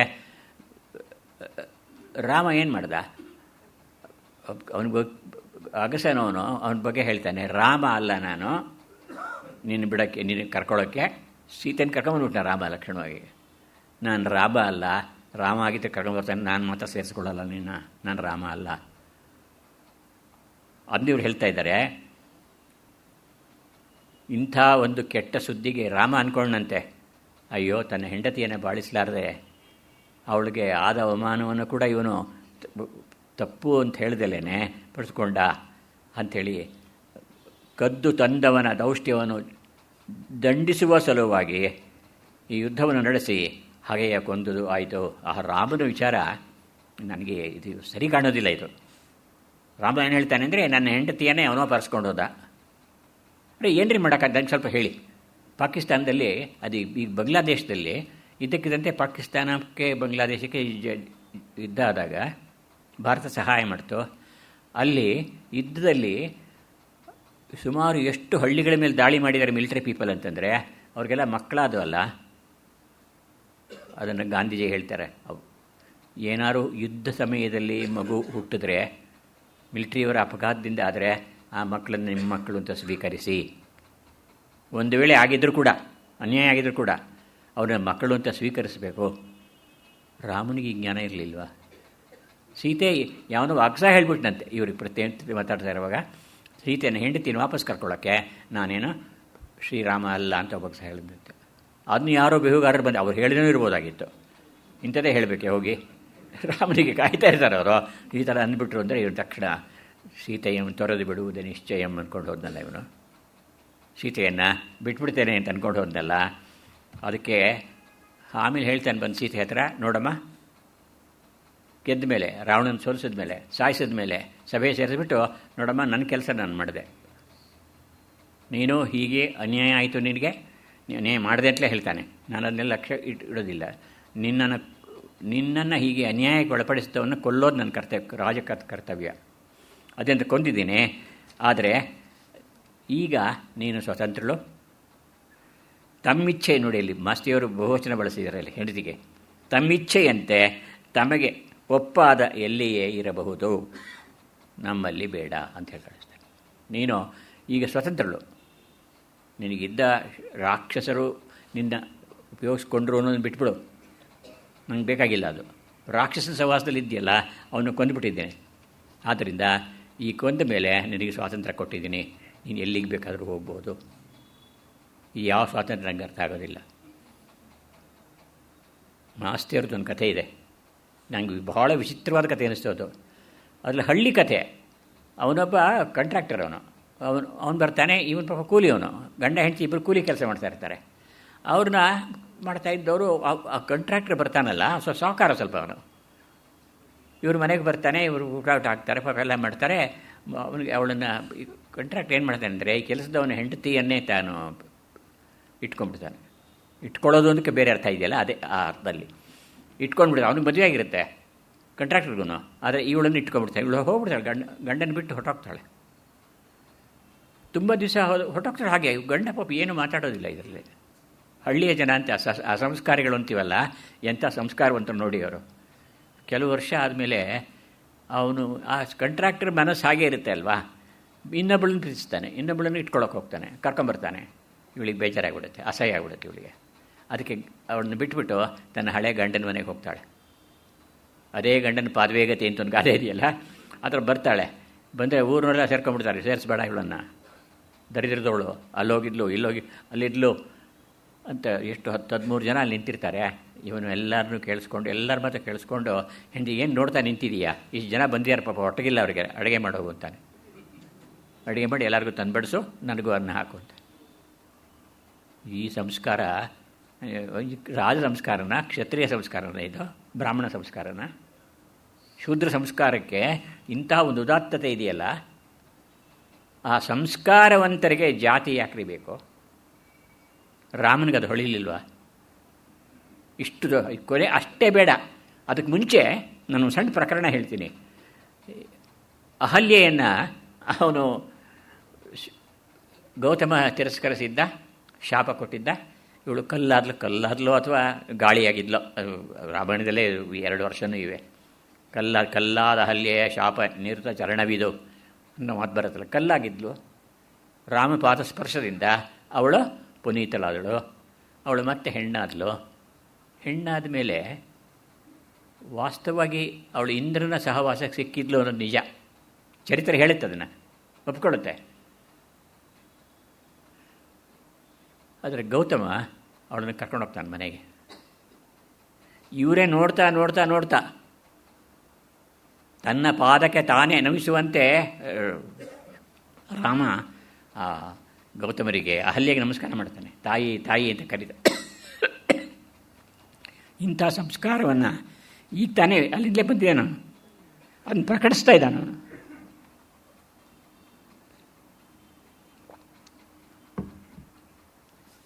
ದಯವಿಟ್ಟು ಕ್ಷಮಿಸಬೇಕು, ಈ ಥರ ನೀರು ಕುಡಿದು ಅಭ್ಯಾಸ ಇಲ್ಲ ನನಗೆ. ಈ ಕೇಳೋರಿಗೆ ಕುಡಿಸ್ತಾ ಇದ್ದೆ ಹೊರತು ನಾನು ಯಾವತ್ತೂ ಕುಡಿತಾ ಇರಲಿಲ್ಲ. ಆದರೆ ಈಗ ಸ್ವಲ್ಪ ಗಂಟ್ಲು ಕೈ ಕೊಟ್ಟಿರೋದ್ರಿಂದ. ಅಂದರೆ ಸೀತೆ ಅವಾಗ ಏನು ಹೇಳ್ತಾಳೆ ಗೊತ್ತಾ? ಸೀತೆ ಏನು ಬೇಡ, ಸೀತೆ ಹೆಣ್ಣೇನೇ ರೀ. ಅವನು ರಾಕ್ಷಸ ಆಗಿರಲಿ, ಯಾರಾದರೂ ಆಗಿರಲಿ, ಹೆಣ್ಣಿನ ಬುದ್ಧಿ ಹೇಗೆ ಓಡುತ್ತೆ ಗೊತ್ತಾ ಈ ಟೈಮ್ನಲ್ಲಿ? ಏನಂದರೆ ಗಂಡನ ಕೇಳ್ತಾಳೆ, ನನ್ನ ಸತ್ಯವ ಕಂಡು, ಮಾಸ್ತಿಯವ್ರು ಹೇಳೋದಿದ್ದು, ನನ್ನ ಸತ್ಯವ ಕಂಡು ನನ್ನ ಪತಿ ನುಡಿದ ನುಡಿ ಇವು ಅಸಂಸ್ಕೃತನಾದ ಗಂಡೊಬ್ಬ ತನ್ನ ಒಲೆ ಪ್ರಾಕೃತಳಾದ ತನ್ನ ಹೆಂಡತಿಯ ಕುರಿತು ಹೇಳಿದ ಹಾಗೆ. ನಿನ್ನ ಮಾತು ಹೇಗಿದೆ ಅಂತಂದರೆ, ಯಾವನೊಬ್ಬ ಚರಂಡಿ ಹತ್ರ ಇರೋನ ಮನುಷ್ಯ ಒಬ್ಬ ಇನ್ನೊಂದು ಚರಂಡಿ ಹುಡುಗಿ ಜೊತೆಯಲ್ಲಿ ಆಡ್ದಾಗಿರುತ್ತೆ ನಿನ್ನ ಮಾತು. ಎಷ್ಟು ಆರ್ಯ ಅನಾರ್ಯ ಅನ್ನೋ ಶಬ್ದದಲ್ಲೇ ಈ ಮಾತನ್ನು ಶಾಕುಂತಲ ನಾಟಕದಲ್ಲಿ ಬರುತ್ತಿದ್ದು. ಅನಾರ್ಯ ಅಂದ್ಬಿಡ್ತಾಳು ಒಂದು ಕಡೆ ಗಂಡನ್ನೇನೆ. ಆ ಧೈರ್ಯ ಬೇಕು ಅವ್ರಿಗೆ. ಷಂಡ ಶೈಲೂಷ ವಿಗ್ರಹ, ವಾಲ್ಮೀಕಿಗಳು ಹೇಳ್ತಾರೆ ಇದನ್ನು. ರಾಮ ಸೀತೆಯನ್ನು ಕಾಡಿಗೆ ಕರ್ಕೊಂಡು ಹೋಗೋದಿಲ್ಲ ಅಂತ ಹೇಳಿದಾಗ, ಇಲ್ಲೇ ಇರು ನೀನು, ಕಾಡಲ್ಲಿ ಹುಲಿ ಇರುತ್ತೆ, ಏನೇನೋ ಇರುತ್ತೆ ಅಂತೆಲ್ಲ ಹೇಳಿದಾಗ ಅವಳು ಹೇಳ್ತಾಳೆ, ನೋಡಯ್ಯ, ಪತ್ನಿ ಆದಮೇಲೆ ನಿನ್ನ ಜೊತೆಲಿ ಬರೋದು ನನ್ನ ಕರ್ತವ್ಯ. ಬರದೇ ಇದ್ದರೆ ನೀನು ನಪುಂಸಕ ಅನ್ಬೇಕಾಗುತ್ತೆ ಅಷ್ಟೇ. ಷಂಡ ಶೈಲೂಷ ವಿಗ್ರಹ ಅಂತ ಹೇಳ್ತಾರೆ. ಅಂದರೆ ಹೆಣ್ಣು ಮಕ್ಕಳಿಗೆ ತುಂಬ ಬೇಜಾರು ಮಾಡಬಾರ್ದು ಇದನ್ನು. ಅವಳು ಹೇಳ್ತಾಳೆ, ನೋಡಯ್ಯ ರಾಮ, ನಿನ್ನ ನಡತೆ ನೋಡಿದ್ರೆ ಒಬ್ಬ ಅನಾಗರಿಕನಾದ ಮನುಷ್ಯ, ಇನ್ನೊಬ್ಳು ಅಷ್ಟೇ ಅನಾಗರಿಕನಾದ ಒಬ್ಬಳು ಹುಡುಗಿ ಜೊತೆಯಲ್ಲಿ ನಡ್ಕೊಳ್ಳೋ ರೀತಿ ಆಗಿದೆ ನಿಂದು. ನೀನು ಅನಾಗರಿಕನಲ್ಲ, ನಾನಂತೂ ಅಲ್ಲವೇ ಅಲ್ಲ. ಅದು ಈ ಮಾತಾಡ್ತೀಯಲ್ಲ ನೀನು ಅಂತ ಹೇಳ್ಬಿಟ್ಟು ಅವಳೇನೆ ಮಾಸ್ತಿಯವ್ರ ಕಥೆ ಇದು ಬದಲಾವಣೆ. ಅವಳೇ ಚಿತೆಗೆ ಇರಬೇಕು ಅಂತ ಅವಳೇ ತೀರ್ಮಾನ ಮಾಡ್ಕೊಳ್ತಾಳೆ. ಬೆಂಕಿ ಅಗ್ನಿಲಿ ಯಾಕಪ್ಪ ಪರೀಕ್ಷೆ ಮಾಡಬೇಕು? ಈಗಲೂ ಕರ್ಪೂರ ಇಟ್ಕೊಳ್ತಾರೆ ಕೈ ಮೇಲೆ. ಅವರ ಶಕ್ತಿ ಇರುತ್ತೆ ಅಂತಿರ್ತಾರೆ. ಚರ್ಮದ ಮೇಲೆ ಕರ್ಪೂರ ಹಚ್ಕೊಂಡು ಕೂರಿದ್ರೆ ಹೋಗ್ಬಿಡಲ್ವೇ? ಆ ಕಾಲದಲ್ಲಿ ಮನೋನಿಯಂತ್ರಣ ಇತ್ತು, ಆದ್ದರಿಂದ ಏನೂ ಆಗ್ತಿರಲಿಲ್ಲ ಅನ್ನೋ ಮಾತು ಬರುತ್ತಿಲ್ಲ. ಪತಿವ್ರತೆಯನ್ನು ಮುಟ್ಟಕ್ಕೆ ಆಗ್ತಾ ಇರಲಿಲ್ಲ, ಹತ್ತಿರಕ್ಕೆ ಬರೋಕ್ಕಾಗ್ತಾ ಇರಲಿಲ್ಲ ಅಂತ ಒಂದು ಮಾತಿದೆ. ಒಂದು ಸಂಸ್ಕೃತ ಒಂದು ಮಾತಿದೆ, ಅದು ನನ್ನ ಹತ್ತಿರಕ್ಕೆ ಬರೋಕ್ಕಾಗಲ್ಲ, ಅವನಿಗೆ ಸುಟ್ಟೋಗ್ಬಿಡ್ತಾನೆ ಅಂತೇಳಿ. ನನ್ನ ಪ್ರತಿಭೆಯ, ನನ್ನ ಶಕ್ತಿಯ ಪಾತಿವ್ರತ್ಯದ ಬಿಸಿಯಲ್ಲಿ ಸುಟ್ಟೋಗ್ಬಿಡ್ತಾನೆ ಅಂತ ಹೇಳಿಬಿಟ್ಟು. ಆದರೆ ಇಲ್ಲಿ ಅಗ್ನಿದಿವ್ಯ ಅದನ್ನು ಮಾಸ್ತಿಯವರು ಸೂಚಿಸ್ತಾರೆ. ಒಬ್ಬರು ಹೇಳ್ತಾರೆ, ಬೆಂಕಿಗೆ ಹಾಕೋದು ಬೇಡ ಅವಳನ್ನು, ಏನು ಒಂದು ಕೆಲಸ ಮಾಡಿ ಅಂತಂದರೆ, ನಾವು ಕಿಚ್ಚಾಯೋದು ಅಂತ ಕೇಳಿದಿರಲ್ಲ. ಅಂದರೆ ಕಿಚ್ಚಾಯೋದು ಅಂತಂದರೆ ಮುಂದ್ಗಡೆ ದೊಡ್ಡದಾಗಿ ಬೆಂಕಿಯನ್ನು ಹಚ್ಚಿ ಅದನ್ನು ನಡ್ಕೊಂಡು ಹೋಗುವಾಗ ಮಾಡೋದು. ಇವತ್ತು ಈಗಲೂ ಹಾಯ್ತಾರೆ, ಬೂದಿ ಹಾಯ್ತಾರಲ್ಲ, ಹಾಗೆ ಮಾಡಲಿ ಅಂತ ಹೇಳ್ಬಿಟ್ಟು ಹೇಳ್ತಾನೆ. ಸುಗ್ರೀವ ಅದನ್ನು ಸೂಚಿಸ್ತಾನೆ, ಯಾಕೆಂದರೆ ಅವನು ಕರ್ನಾಟಕ ದೇಶದ ಅಂತಾನೆ, ಅವನು ಕರ್ನಾಟಕದಲ್ಲಿದ್ದ ಅಭ್ಯಾಸ ಇದು, ಅದನ್ನ ಅವನು ಹೇಳ್ತಾನೆ ಅಂತ ಹೇಳ್ಬಿಟ್ಟು.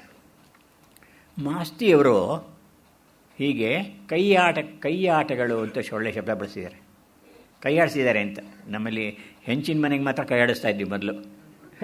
ಹೆಂಚಿನ ಮನೆಗೆ ಇವ್ನು ಕರೆಸ್ಬಿಟ್ಟು ಕೈ ಆಡಿಸ್ತಾ ಇದ್ವಿ ಅಂದರೆ ರಿಪೇರಿ ಮಾಡಿಸ್ತಾ ಇದ್ವಿ.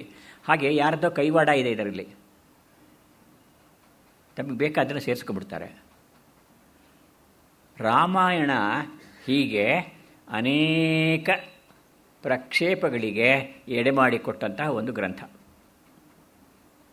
ಕಾರಣ ಅಷ್ಟು ಪವಿತ್ರವಾದದ್ದು, ಅದು ಅಷ್ಟು ಜನಪ್ರಿಯ. ಎಂಥದ್ರಿ, ನನಗೆ ರಾಮನ ವಿಚಾರ ಇವತ್ತು ಸಮಾಜದಲ್ಲಿ ಇವತ್ತಿಗೂ, ಆ ಶತಮಾನ ಬಿಡಿ, ಹಿಂದಿನ ಶತಮಾನ ಬಿಡಿ, ಇವತ್ತಿಗೂ ಕೂಡ ರಾಮಬಾಣ ಅಂತಾರೆ.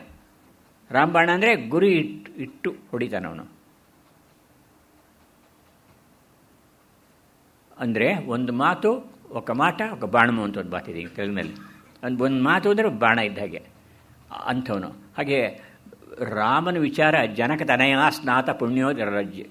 ಯಾವುದೋ ಕಾವ್ಯದಲ್ಲಿ ಕಾಳಿದಾಸ ಒಂದು ಕಡೆ ಹೇಳ್ತಾನೆ, ರಾಮಗಿರಿ ಆಶ್ರಮೇಶು, ರಾಮಗಿರಿ ಆಶ್ರಮಗಳಲ್ಲಿ ಇದ್ದ ಯಾವುದು ಆಶ್ರಮ ಅದು, ಜನಕ ತನಯ ಸ್ನಾತ ಪುಣ್ಯೋದಕೇಶು, ರಾಮನ ಪತ್ನಿ ಸೀತೆ ಸ್ನಾನ ಮಾಡಿದಂತಹ ಪುಣ್ಯ ಪ್ರದೇಶಗಳವು. ಅಲ್ಲಿ ಅವನು ಅಲಿತಾ ಇದ್ದ ಅಂತ ಮಾತು ಬರುತ್ತೆ. ಯಕ್ಷಶ್ಚಕ್ರೆ ಅವನಿದ್ದ ಅನ್ನೋ ಮಾತು ಬರುತ್ತಲ್ಲ, ಆ ಕಾಲದಿಂದ ರಾಮಾಯಣ ಅದರ ಬಗ್ಗೆ ಮಾತು. ನನಗೆ ವ್ಯವಹಾರದಲ್ಲಿ ರಾಮನ ಹೆಸರು ಬಂದಿರುವಷ್ಟು ಪ್ರಪಂಚದಲ್ಲಿ ಯಾರ ಹೆಸರು ಬಂದಿಲ್ಲ. ಡಿ ವಿ ಜಿ ಹೇಳ್ತಾರೆ, ಅಯ್ಯೋ ನಮ್ಮ ಸಂಸ್ಕೃತದಲ್ಲಿ ಕೂಡ ಹರಾಮ ಅಂತಂದರೆ ರಾಮ ಇದ್ದಾನೆ ನೋಡಿ, ಅಲ್ಲಿ ವಿರಾಮ ಅಂದರೆ ರಾಮ ಇದ್ದಾನೆ, ಅಂದರೆ ಶಬ್ದಗಳಲ್ಲಿ ಕೂಡ ರಾಮ ಬರ್ತಾನೆ ಅಂತ ಹೇಳಿಬಿಟ್ಟು. ಅದಕ್ಕೆ ಅನೇಕ ಕಥೆಗಳು ಹುಟ್ಕೊಂಡುಪ್ಪ. ನಿಮ್ಮನ್ನು ಬೈಯೋಕ್ಕಾಗಲ್ಲ ನನಗೆ, ಹೀಗಿದ್ರೆ ಚೆನ್ನಾಗಿತ್ತು ಅಂತಾರೆ. ನೀನು ಮಾತಿದ್ದರೆ ನೀನು ಹೇಗೆ ಮಾಡಿ, ನೀನಿಗಿದ್ರೆ ಮಾಡ್ತಿದ್ದೆ, ನೀನೇನು ಮಾಡ್ತಾ ಇದ್ದೆ ಅಂತ ಕೇಳ್ತಾರಲ್ಲ. ಒಂದು ಬಾಟ್ಲು ಹಳ್ಳೆಣ್ಣೆ ಕುಡಿದ್ಬಿಡು, ಕುಡಿದ್ರು ಏನು ಕೊಡ್ತೀಯಾ ಅಂದರೆ ಇನ್ನೊಂದು ಬಾಟ್ಲು ಒಂದಂತ. ಇನ್ನೇನು ಮಾಡೋದು ಪಾಪ ಅದಕ್ಕೆ. ಅಂದರೆ ಈ ಚಾಲೆಂಜಿಂಗ್ ಶಬ್ದಗಳಿದೆಯಲ್ಲ, ರಾಮ ಹೇಗೆ ನಡ್ಕೋಬೇಕಾಗಿತ್ತು. ಇದಕ್ಕೆ ಮೊದಲನೆಯದು ನನಗೆ ಕಾಣಿಸೋದು ಅಧ್ಯಾತ್ಮ ರಾಮಾಯಣ ಅಂತ ಒಂದಿದೆ. ವ್ಯಾಸರೇ ಬರೆದಿದ್ದು ಅಂತ ಹೇಳ್ತಾರೆ ಅದನ್ನು. ಅಧ್ಯಾತ್ಮ ರಾಮಾಯಣ ನಿಜವಾಗಿ ರಾಮಾಯಣದಲ್ಲಿ ಪೂರ್ಣ ಬದಲಾವಣೆ ಮಾಡ್ಕೊಂಡ್ಬಿಟ್ಟಿದೆ. ಏನು ಅಂದರೆ, ಅಲ್ಲಿಯ ಸೀತೆ ಮಾಯಾ ಸೀತೆ. ನಿಜವಾಗ್ಲೂ ರಾಮಾಯಣದಲ್ಲಿ ಕಾಣೋ ಹುಡುಗಿ ಆ ಕಾಡಿಗೆ ಹೋದವಳು ನಿಜವಾದ ಸೀತೆ ಅಲ್ವೇ ಅಲ್ಲ.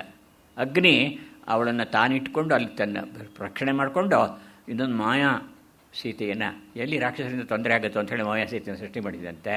ಹಾಗೆ ಇದ್ದು ಅವಳು ಕೊನೆಯಲ್ಲಿ ಅಗ್ನಿಗೆ ಬಿದ್ದಲಲ್ಲ, ಆಗ ಅಗ್ನಿ ಬಂದು ಇವಳನ್ನ ಇಟ್ಕೊಂಡು ಈ ಹಸುಗಳನ್ನು ಕೊಡ್ತಾನೆ. ಅದೇ ಈ ಥರ ಅಧ್ಯಾತ್ಮ ರಾಮಾಯಣದಲ್ಲಿ ಮೊದಲನೇ ಬದಲಾವಣೆ ಕಂಡಿದೆ ಇದು. ಅಂದರೆ ಮನುಷ್ಯನ ಸ್ವಭಾವದ ಮೂಲಭೂತ ಸ್ವರೂಪವನ್ನು ಬದಲಾಯಿಸಿಬಿಟ್ರೆ ಸೀತೆ ಹಾಗಾಗಲೇ ಇಲ್ಲ ಅಂಥೇಳಿ. ಹಾಗೆ ವಾಸಿಷ್ಠ ರಾಮಾಯಣ ಅಂತ ಒಂದಿದೆ. ಸೀತಾ ವಿಜಯ ಅಂದರೆ ರಾಮನನ್ನು ಕೊಲ್ಲೋದು, ರಾಮ ಅಲ್ಲ ರಾವಣನ ಕೊಲ್ಲೋದಿಲ್ಲಿ ಸೀತಾ ವಿಜಯದಲ್ಲಿ.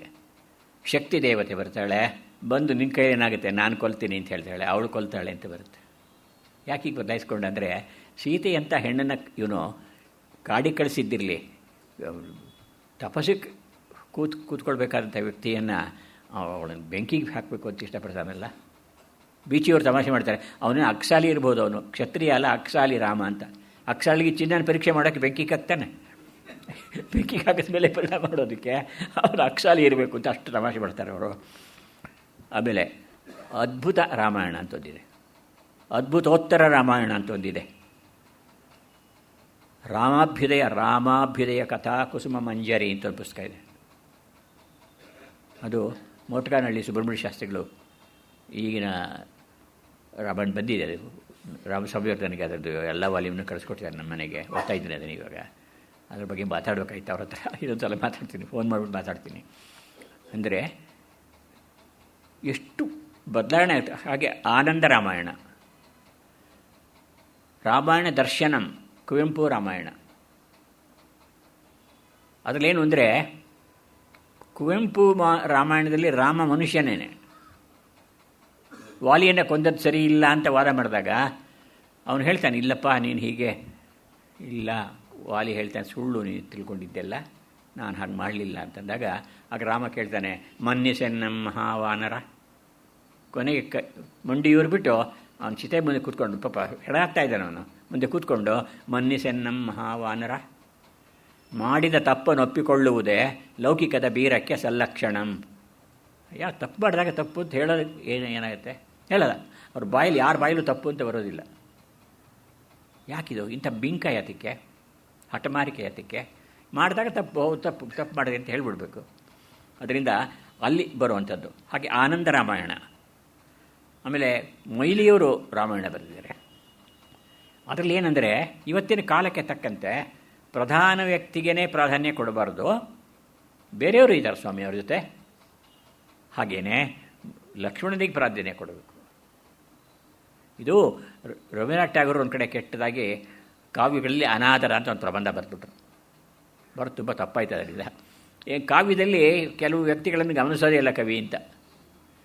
ಅಲ್ಲ, ಯಾಕೆ ಗಮನಿಸ್ಬೇಕು? ನಾವು ಬರೆಸಿರೋದ್ರಲ್ಲಿ ಎಷ್ಟು ನಿಮ್ಮಲ್ಲಿ ಬರೀ ಹೆಣ್ಮಕ್ಳು ಇದ್ಬಿಟ್ಟಿದ್ದಾರೆ, ನಿನಗೆ ಗಂಡು ಮಕ್ಳು ಹಾಕಿಲ್ಲ, ಬರೀ ಗಂಡಸರಿದ್ದಾರೆ ಹೆಣ್ಮಕ್ಳು ಹಾಕಿಲ್ಲ, ಈಕ್ವಲ್ ಆಗಿರ್ಬೇಕಾಗಿ ಈ ಥರ ಎಲ್ಲ ಕೇಳಿದ್ರೆ ಏನು ಪ್ರಯೋಜನ? ವಾದ ಮಾಡೋರಿಗೆ ಸಿಕ್ಕೇ ಸಿಗುತ್ತೆ ಏನಾದರೂ ಒಂದು. ಅದಲ್ಲ ಅದು. ಅದರಿಂದ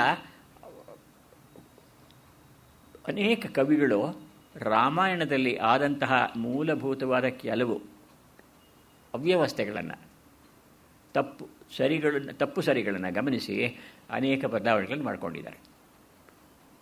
ಅದನ್ನು ಕುರಿತು ನಾನು ಹೇಳ್ತಾ ಇದ್ದೀನಿ. ಮೂಲ ರಾಮಾಯಣ ನನಗೆ ಬಹಳ ಇಷ್ಟವಾದ, ಅದರ ಮೇಲೆ ಒಂದು ಪುಸ್ತಕನೇ ಬರೀತಾ ಇದ್ದೀನಿ, ಸದ್ಯದಲ್ಲಿ ಬರುತ್ತದೋ, ಈಗ ಪ್ರಿಂಟಿಗೆ ಕೊಟ್ಬಿಟ್ಟಿದ್ದೀವಿ ಅದನ್ನು.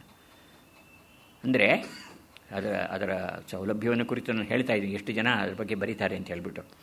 ಹಾಗೆ ರಘುವಂಶ, ಕಾಳಿದಾಸ ರಘುವಂಶ ಬರೆದಿದ್ದು ಬೇರೆ ಕಾರಣಕ್ಕೆ. ರಾಮನ ವಂಶ ಬಂತಲ್ಲ, ಅದು ಯಾವುದೊಂದು ಘಟ್ಟದಲ್ಲಿ ನಿಂತೋಯ್ತದು. ಅಸಮಂಜ ಇವ್ರ ಕಥೆಯೆಲ್ಲ ಬರುತ್ತಲ್ಲ, ನಿಂತೋಯ್ತು. ಗುಪ್ತ ಸಾಮ್ರಾಜ್ಯದಲ್ಲಿ ಮತ್ತೆ ಪುನರುತ್ಥಾನ ಆಯ್ತಲ್ಲ. ಆದ್ದರಿಂದ ಆ ಸಮಯದಲ್ಲಿ ಅವರು ಇದನ್ನು ಬರೀತಾರೆ. ಕಾಳಿದಾಸ ಬರೀತಾನೆ, ರಾಮನ ಕೊನೇ ವಂಶದ ಒಬ್ಬ ವ್ಯಕ್ತಿ ಇವತ್ತಿನ ಗುಪ್ತ ಸಾಮ್ರಾಜ್ಯದ ಮೂಲ ಪುರುಷ ಅಂತ ಹೇಳ್ಬಿಟ್ಟು, ಹಾಗೆ ಪ್ರಪಂಚದಲ್ಲಿ ಉಳಿಸ್ಕೊಂಡ್ಬರ್ಬೇಕು ಅಂತ. ನಮಗೆ ಬಳ್ಳಿ ಮುಂದುವರಿತಾ ಇರಬೇಕು. ಬಳ್ಳಿಯ ಒಂದು ಮುಂದುವರಿದ ರೂಪವನ್ನು ನೋಡೋದಕ್ಕೆ ಕವಿಗಳಿಗೆ ಇಷ್ಟ ಆಗುತ್ತೆ. ಆದ್ದರಿಂದ ಹಾಗೆಯೇ ರಾವಣವಧ ಅಂತ ಬೇರೆ ಒಂದು ಕಥೆ ಇದೆ. ನಾನೆಂದು ಹೇಳಿದೆ, ರಾಮಾಭ್ಯುದಯ ಕಥಾ ಕುಸುಮ ಬಂಜರಿ. ಇದು ವಾಜಪೇಯಿ ವೆಂಕಟಸುಬ್ಬಯ್ಯನವರು ಬರೆದಿರೋದು. ವಾಜಪೇಯಂ ವೆಂಕಟಸುಬ್ಬಯ್ಯ ಅಂತ ಹೇಳಿಬಿಟ್ಟು. ನಿಮಗೆ ಇಲ್ಲೇನೇ ಅವರು ರಾಮಾಯಣದ 10 ಕಾಂಡಗಳನ್ನು ಪಾಪ ಪ್ರಿಂಟ್ ಮಾಡಿ ಹೊರಗೆ ತಂದರು. ನಾನು ಸುಮಾರು 60 ವರ್ಷಗಳ ಮೇಲೆ ಆಯಿತು, 80 ವರ್ಷ ಆಗ್ತದೆ. ನಾನು ಬೆಂಗಳೂರಿಗೆ ಬಂದಾಗ ಅದನ್ನು ಅವರ ಪ್ರೆಸ್ಸಿಗೆ ಹೋಗಿ ತೊಗೊಂಡ್ಬಂದೆ. 6 ರೂಪಾಯಿಗೆ 24 ಪುಟ ಕೊಡ್ತಾಯಿದ್ರು. ಹಾಗೆಲ್ಲ 16 ಪುಟ, 24 ಪುಟ, 32 ಪುಟ ಲೆಕ್ಕ ಅದನ್ನು ಕೊಡ್ತಾಯಿದ್ರು. ನಾನು ಹೋಗಿ ತೊಗೊಂಡ್ಬರ್ತಾಯಿದ್ದೆ. ಅದು ರೊಟ್ಟು ಕೊಡ್ತಾ ಇರಲಿಲ್ಲ ಏನೂ. ಎಲ್ಲ ಆದಮೇಲೆ ಕೊನೆಯನ್ನು ರೊಟ್ಟು ಕೊಡ್ತೀನಿ ಅಂತ ಹೇಳಿದರು. ನನಗೆ ಹಾಗೆ ಉಳ್ಕೊಂಬಿಡ್ತು. ಅದನ್ನು ತಿನ್ನೋಕ್ಕಾಗಲಿ, ಅದನ್ನು ನೋಡೋಕ್ಕಾಗಲಿಲ್ಲ ನನಗೆ. ಹೀಗೆ ರಾಮಾಭ್ಯುದಯ ಕಥಾ. ಆಮೇಲೆ ಕ್ಷೇಮೇಂದ್ರ ಅವನು ರಾವಣ ಮಂಜರಿ ಅಂತ ಒಂದು ಬರೆದಿದ್ದಾನೆ. ಧನಂಜಯ ದ್ವಿಸಂಧಾನದ ಕಾವ್ಯ ಬರೆದಿದ್ದಾನೆ. ಯಾವುದೋ ರಾಘವ ಪಾಂಡವೀಯ ಅಂತೇಳಿ ಭಾಳ ಚೆನ್ನಾಗಿದೆ ಇದು. ರಾಘವ ಗಣೇಶ್ ಅಂತವರು ಹೇಳ್ತಾರೆ ಅದನ್ನು ಸಂಸ್ಕೃತ. ಅದರಲ್ಲಿ ಇಬ್ಬರು ರಾಮನ ಕಥೆ, ಧರ್ಮರಾಯನ ಕಥೆ, ಭಾರತ ಮತ್ತು ರಾಮಾಯಣ ಎರಡೂ ಸೇರಿಕೊಂಡಿರುವಂಥದ್ದು. ಹಾಗೆ ನಾನು ಮುಖ್ಯವಾಗಿ ಬರಬೇಕು ಅಂತ ಎಷ್ಟು ಬದಲಾವಣೆ ಮಾಡ್ಕೊಂಡಿದ್ದೆ. ಭಾಸ ಇದಾನಲ್ಲ, ಅಂಥ ನಾಟಕಕಾರರನ್ನು ನಾನು ನೋಡಿಲ್ಲ.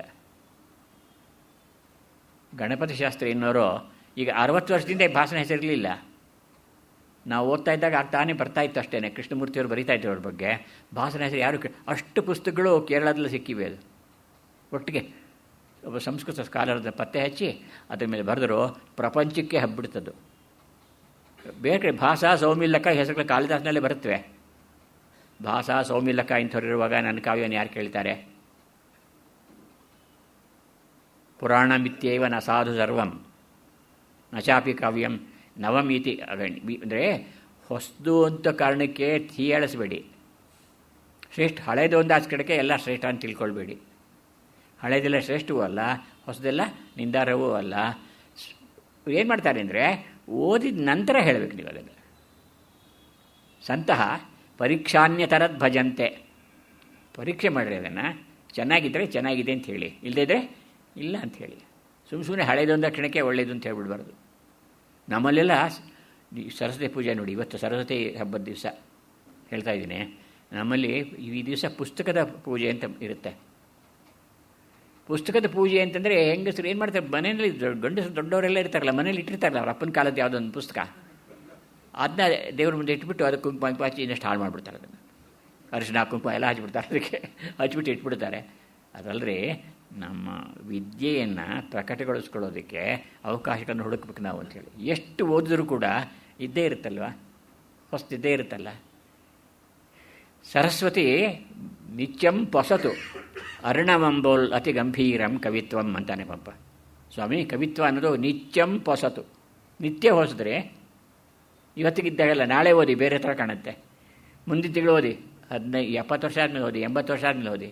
ನಿತ್ಯಂ ಪೊಸತು ಅರ್ಣವಂಬೋಲ್, ಸಮುದ್ರದ ಹಾಗೆ ಕವಿತ್ವ ನಿತ್ಯ ನೂತನವಾದದ್ದು ಅಂತ ಪಂಪ ಹೇಳಿದ. ಪುಸ್ತಕಗಳನ್ನು ನಾವು ಗಮನಿಸಬೇಕು ಅನ್ನೋದು ಮೊದಲಿನಿಂದಲೂ ರೂಢಿಯಲ್ಲಿದೆ. ಅದರ ಜನ ನಾನು ನೋಡಿದೆ, ಪಂಡಿತರುಗಳ ಮನೆಗಳಲ್ಲಿ ಬಿಟ್ಟರೆ ತಾಳೆಗರಿ ಕೂಡ ಎಲ್ಲೂ ಸಿಗ್ತಾ ಇರಲಿಲ್ಲ. ಪುಸ್ತಕಗಳು ಈಗ ನೋಡಿ, ಪುಸ್ತಕ ಒಳ್ಳೆ ಪುಸ್ತಕ ಇಟ್ಕೊಳ್ಳೋದೊಂದು ಪುಣ್ಯ ಅಂತ ತಿಳ್ಕೊಂಡಿದ್ದೀವಿ. ನಾನಂತೂ ನನಗೆ ಬೇಕಾದ ಪುಸ್ತಕನೆಲ್ಲ ಲೈಬ್ರರಿಯಿಂದ ತರಿಸ್ಕೊಂಡ್ಬಿಡ್ಕೊಡಲ್ಲ, ಕೊಂಡ್ಕೊಂಡ್ಬಿಡ್ತೀನಿ ನಾನು. ಕಷ್ಟ ಆಗುತ್ತೆ, ಹಣ ಇರೋಲ್ಲ. ಆದರೆ ಏನು ಮಾಡೋದು, ಸಾಲ ಸೋಲ ಮಾಡಿದ್ರೂ ಪರವಾಗಿಲ್ಲ, ಈ ಪುಸ್ತಕ ಬೇಕು ನಮಗೆ ಅಂಥ ಒಂದು ಹಠ ನಮಗಿರಬೇಕು ಅಂತ ಹೇಳಿ ಹೇಳ್ಬರ್ತೇವೆ. ಹಾಗೆಯೇ ಇನ್ನೊಬ್ಬ ಧನಂಜಯ ರಾಘವ ಪಾಂಡವೀಯ ಭಾಷಣ ವಿಚಾರಕ್ಕೆ ಬರ್ತಾಯಿದ್ದೀನಿ ನಾನು. ಹಾಗೆ ಅಡಿಗರು ಉದಾಹರಣೆಗೆ ರಾಮಾಯಣದಲ್ಲಿ ಎಷ್ಟು ಬದಲಾವಣೆ ಮಾಡಿದ್ದಾರೆ ಗೊತ್ತಾ? ಅವ್ರು ಹೇಳ್ತಾರೆ, ರಾಮ ರಾವಣನ ಕೊಂದ, ಒಪ್ಪಲ್ಲ ಅವರದ್ದು. ವಿಜೃಂಭಿಸಿತು ರಾಮಬಾಣ. ಸ್ವಾಮಿ ನಿಜ ಒಪ್ಕೊಳ್ತೇನೆ, ವಿಜೃಂಭಿಸಿತು ರಾಮಬಾಣ. ರಾವಣನ ರಾಮ ಕೊಂದ. ಆದರೆ ಕತ್ತಲೆಗೆ ಹತ್ಯೆ ತಲೆ, ಕತ್ತಲೆಯಲ್ಲೇ ತಲೆ ಇದೆಯಲ್ಲರಿ. ದೌಷ್ಟ್ಯಕ್ಕೆ ತಲೆ ಇರುತ್ತೆ, ಕತ್ತಲೆ ಅದು ಕತ್ತಲೆ. ಕತ್ತಲೆಗೆ ಹತ್ಯೆ ತಲೆ, ನೂರಾರೆ, ಅದು ಅಸಂಖ್ಯ, ಅನಾದಿ, ಸವರಿದಷ್ಟು ಬೆಳೆದು ಕುತ್ತಿಗೆ ಬರುವ ಅನಾದಿ ಅದು. ಆದ್ದರಿಂದ ಕೋದಂಡ ದಂಡವು ಹೀಗೆ ದಂಡ. ಎಷ್ಟು ಸೊಗಸಾಗಿ ಅಲ್ಲ, ಕೋದಂಡ ದಂಡ ರಾಮನಂತ ಅವನು ಉಪಯೋಗಿಸಿದ್ದು, ಅದು ಕೂಡ ಹೀಗೆ ದಂಡ. ಆಮೇಲೆ ಅವರು ರಾಮನವಮಿಯ ದಿವಸ ರಾಮನಾಮಾಮೃತವೇ ಪಾನಕ ಪನಿವಾರ ಕೋಸಂಬರಿ. ಅಡಿಗರು ಹೇಳೋದು, ಸ್ವಾಮಿ ರಾಮನವಮಿ ಬಂತಂದರೆ ರಾಮನಾಮಾಮೃತವೇ ಪಾನಕ ಪನಿವಾರ ಕೋಸಂಬರಿ ಕಸ್ತೂರಿ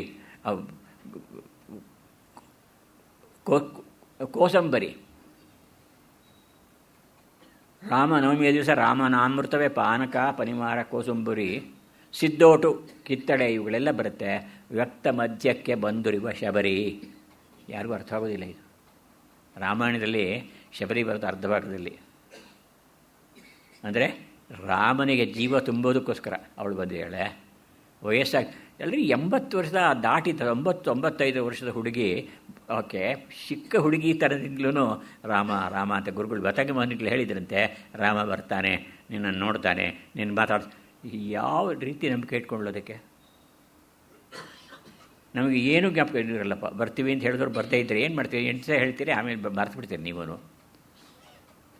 ಅದು ಶಬರಿ ಅವಳು ಹೇಗೆ ಜ್ಞಾಪಿಸ್ಕೊಂಡ್ಳು ಅವಳನ್ನು, ರಾಮನ್ನ. ಅವ್ರು ಬಂದಾಗ ಇರ್ತಾಳಲ್ಲ, ಎದುರುಗಡೆ ಇರ್ತಾಳಲ್ಲ, ಹಣ್ಣನ್ನು ತಿನ್ನಿಸ್ತಾಳೆ ಅಂತ ಬರುತ್ತೆ. ಫಲ ಅನ್ನೋದು ಎಂಜಲ್ ಮಾಡಿಕೊಡ್ತಾ ಇದ್ಲು, ಇದರ ಕಥೆ ಬರ್ತಾರೆ ಕಥೆಗಳಲ್ಲಿ ಇಲ್ಲ ಇವೆಲ್ಲ. ಅದರ್ಥ ಏನು ಅಂದರೆ, ಅವಳು ತನಗೆ ಯಾವುದು ರುಚಿಯಾಗಿ ಕಾಣಿಸುತ್ತೆ ಆ ಹಣ್ಣನ್ನು, ಅಂಥ ಹಣ್ಣುಗಳನ್ನು ತೆಗೆದಿಡ್ತಾ ಇದ್ಲು ಅಂಥೇಳಿ ಪ್ರತಿನಿತ್ಯ ಬದಲಾಯಿಸ್ತಾ ಇದ್ಲು. ಈ ಮಾಸದ ಒಂದು ಶ್ರದ್ಧೆಯಿಂದ ಕಾದಿರುವ 5 ವತ್ಸರಗಳಿಂ ವತ್ಸ ಮಗು ರಾಮ 5 ವತ್ಸರ 10 ವರ್ಷದ ನನಗೋಸ್ಕರ ಕಾದಿದ್ದೀನಿ. ಪ್ರತಿನಿತ್ಯ ಬೆಳಗ್ಗೆ ಬಾಗಿಲಲ್ಲಿ ಹೊಸ್ತಲಲ್ಲಿ ಹೂವಿಟ್ಟು ಹಣ್ಣುಗಳೆಲ್ಲ ಇಟ್ಟು, ನೀ ಎಂದಿಗೆ ಬರುವೆಯ ಓ ನನ್ನಯ್ಯ, ಯಾವಾಗ ಬರ್ತೀಯ ದಿನ ಕಾಯ್ತಾ ಇದ್ದೀನಿ. 10 ವರ್ಷಗಳವರೆಗೆ ಒಂದೇ ಸಮಯ ಕಾದು ಕೊನೆಗೆ ಅದು ಸಾಫಲ್ಯವನ್ನು ಕಂಡಂತಹ ವ್ಯಕ್ತಿಗಳು.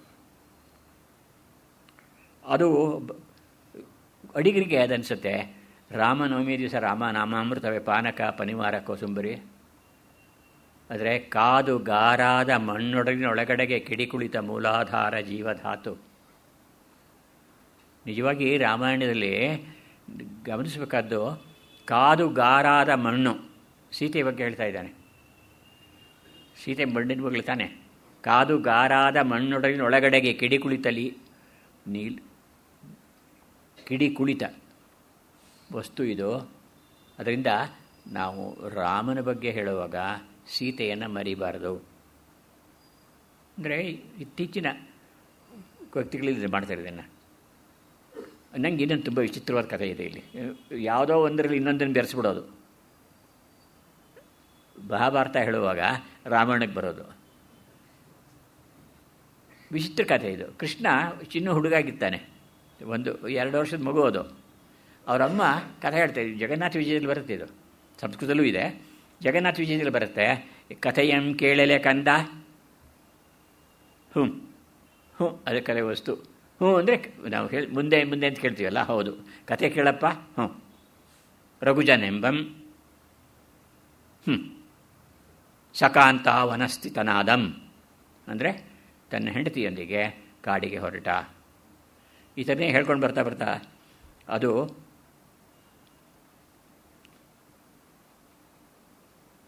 ಅದರಲ್ಲಿ ಹೋದ ಹೂ ಅಂತ ಇರ್ತಾರೆ ಮಗು. 2 ವರ್ಷದ ಮಗು ಅದು. ಕೃಷ್ಣ ಕಥೆ, ರಾಮಾಯಣದ ಕಥೆ ಹೇಳ್ತಾಯಿದ್ರು. ಕಾಂತ ವನಸ್ಥಿತನಾದ. ಏನು ಅಂತ ಹೇಳಿದ್ರೆ ಕೊನೆಗೆ ಇದು ರಾಮಾಯಣದ ಕಥೆ ಹೇಳ್ತಾನೆ ಅವನು. ಹೇಳ್ತಾ ಅವಳು ಹೇಳೋ ಕಥೆಯಲ್ಲಿ ಇವನಿಗೆ ತಕ್ಷಣ ಬೇಜಾರಾಗೋಯ್ತು.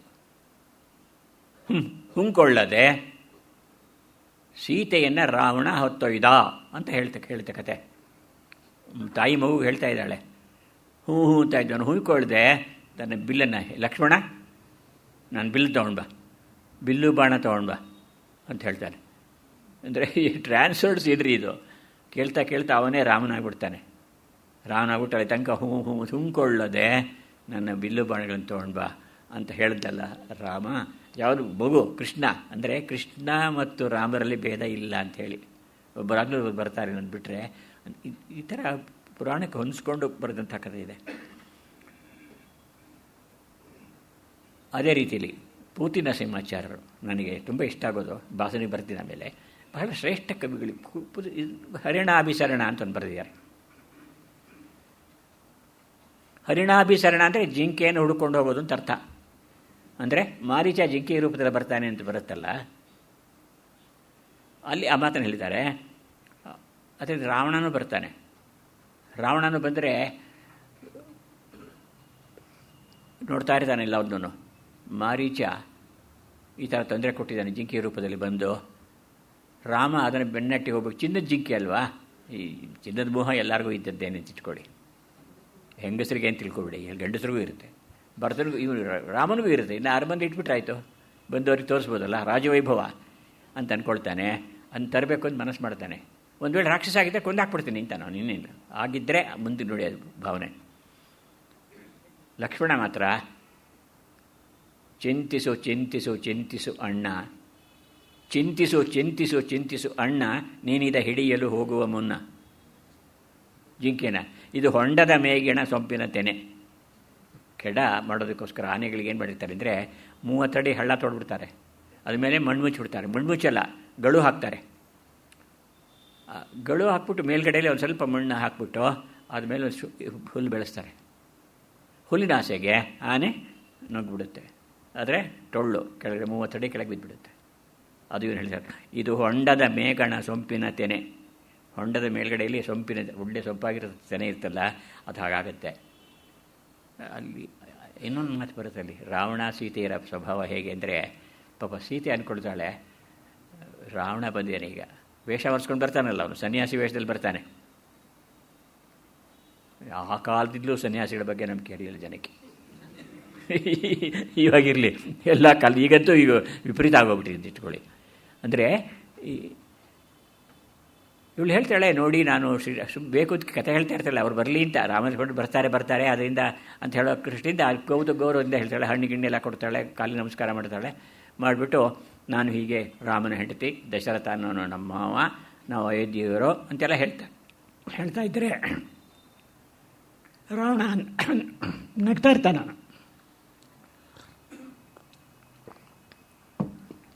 ರಾವಣ ನಗ್ತಾ ಇರ್ತಾನೆ. ಅವನು ನಿಜ ಹೇಳ್ತಾನೆ, ಕಲ್ಯಾಣಿ ನೀನೆನಗೆ ನಿಜವ ನುಡಿದುದರಿಂದೆ ನಾನು ನಿಜ ಹೇಳುವೆ. ನನಗೆ ನಿಜ ಹೇಳಿದೆ ನೀನು, ನಾನು ಹೇಳ್ತೀನಿ ಕೇಳು. ನಾ ತ್ರಿಲೋಕಾಧಿಪತಿ ಲಂಕೇಶ್ವರ. ಎಷ್ಟು ಬೇಗ ಬದಲಾಗ್ಬಿಡ್ತಾನೆ. ನಾ ತ್ರಿಲೋಕಾಧಿಪತಿ ಲಂಕೇಶ್ವರ. ಎನ್ನಿಂದಲೇ ಶಿವ ಪಡೆದಂತೆ ಡೌಲೋತ್ಸವ. ತೊಟ್ಲರಾಗಿ ತೂಗದಂತೆ ಹಿಮಾಚಲ ಬೆಟ್ಟವನ್ನೇ ತೂಗ್ಬಿಡ್ತಾನಲ್ಲ. ಎನ್ನ ಕೈಗಳಿಂದಲೇ ಪಡೆದಲ್ಲಿ ಡೋಲೋತ್ಸವ. ರವಿ ನನಗೆ ಶಶಿ. ರವಿ ಅಂತ ಹೊಡ್ಕೋತಿರಲ್ಲ ನೀವು, ಸೂರ್ಯ ಅಂತ. ನನಗೆ ಚಂದ್ರ ಅವನು. ಶಶಿ ನಾನು ಕುಡಿದು ಬಿಸಿಡುವ ಪಾನಪಾತ್ರ. ರವಿ ನನಗೆ ಶಶಿ ನಾನು ಕುಡಿದು ಬಿಸಿಡುವ ಪಾನಪಾತ್ರ. ಮೇರೆ ಇಲ್ಲದ ನನ್ನ ನೆಲದೊಂದು ಮೂಲೆಯಲ್ಲಿ ನೆಲೆಸಿರುವ ಭಿಕಾರಿ ನಮ್ಮ ಅಣ್ಣ ಕುಬೇರ. ಅಂದರೆ ಅವನು ದುರಹಂಕಾರಕ್ಕೆ ಮಿತಿ ಇದೆಯಾ? ಅದು ಅವನು ಹೇಳ್ಕೋತಾನು. ನಿಜವಾಗ್ಲೂ ಅಷ್ಟು ಅಂಥ ಪರಾಕ್ರಮಿ ಅವನು. ಇವನ್ನೇ ಗೆದ್ದವನು, ದೇವತೆಗಳನ್ನು ಗೆದ್ದವನು, ಇಂದ್ರನನ್ನು ಸೋಲಿಸಿದವನು, ಎಲ್ಲ ಇದು ನಿಜ. ಆದರೆ ಅದು ಯಾವುದೋ ಕಾಲದಲ್ಲಿ ಅದು ಮನುಷ್ಯ ಇದ್ದ ಹಾಗೆ ಇರ್ತಾನೆ ಅಂತ ಹೇಳೋಕ್ಕಾಗಲ್ಲ. ಅವನು ಹೇಳ್ತಾನೆ ಹಾಗಂತ. ಅಂದರೆ ಅಲ್ಲಿ ಪೃಥ್ವಿರಾಜಾಚಾರ್ಯ ಎಷ್ಟು ಒಳ್ಳೆ ಕೆಲಸ ಮಾಡಿದ್ದಾರೆ ಅಂತಂದರೆ, ಕೊನೆಗೆ ನಾಟಕ ನಿಲ್ಲಿಸಿದಾಗ ಏನು ಅಂದರೆ, ಹೋಗ್ತಾ ಇದ್ದಾಗ ರಾವಣನ ತಡೆಯೋರು ಯಾರೂ ಇರಲಿಲ್ಲ ಅಂತ ಅಂದ್ಕೊಂಡಿದ್ದೀವಲ್ವ.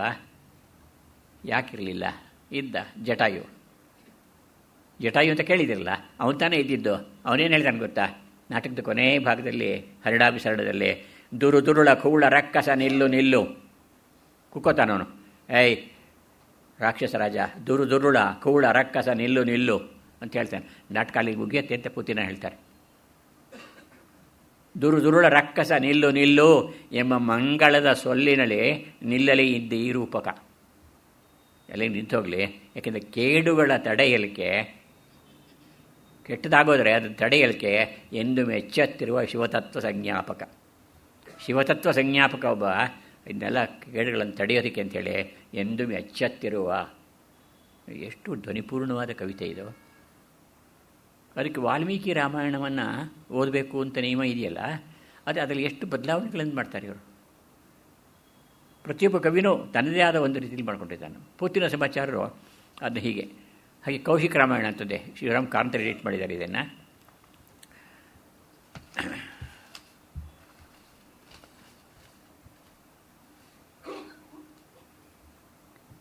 ಇದಕ್ಕೆ ಇನ್ನೊಂದು ಸೇರ್ಕೋಬೇಕಾದ್ದೇನು ಅಂದರೆ, ರಾಮಣೀಯಕಮೆಂದು ಬಿಸು ಸುಯ್ಯಲದು ಕವಿತೆ. ಡಿ.ವಿ.ಜಿ. ಹೇಳ್ತಾರೆ, ಪದ್ಯ ಅಂದರೆ ಏನಪ್ಪ, ಕಾವ್ಯ ಅಂದರೆ ರಾಮಣೀಯಕ, ಚೆನ್ನಾಗಿದೆ, ಬಿಸು ಸುಯ್ಯಲ್ಲದು ಕವಿತೆ. ಅದರಲ್ಲಿ ನಿಲ್ಲಲ್ಲ. ಭೂಮಿಗೆ ಅದನ್ನು ಎಟುಕಿಸುವೆನೋ ಎಂಬೆಸಗ ರಾಷ್ಟ್ರಕತೆ.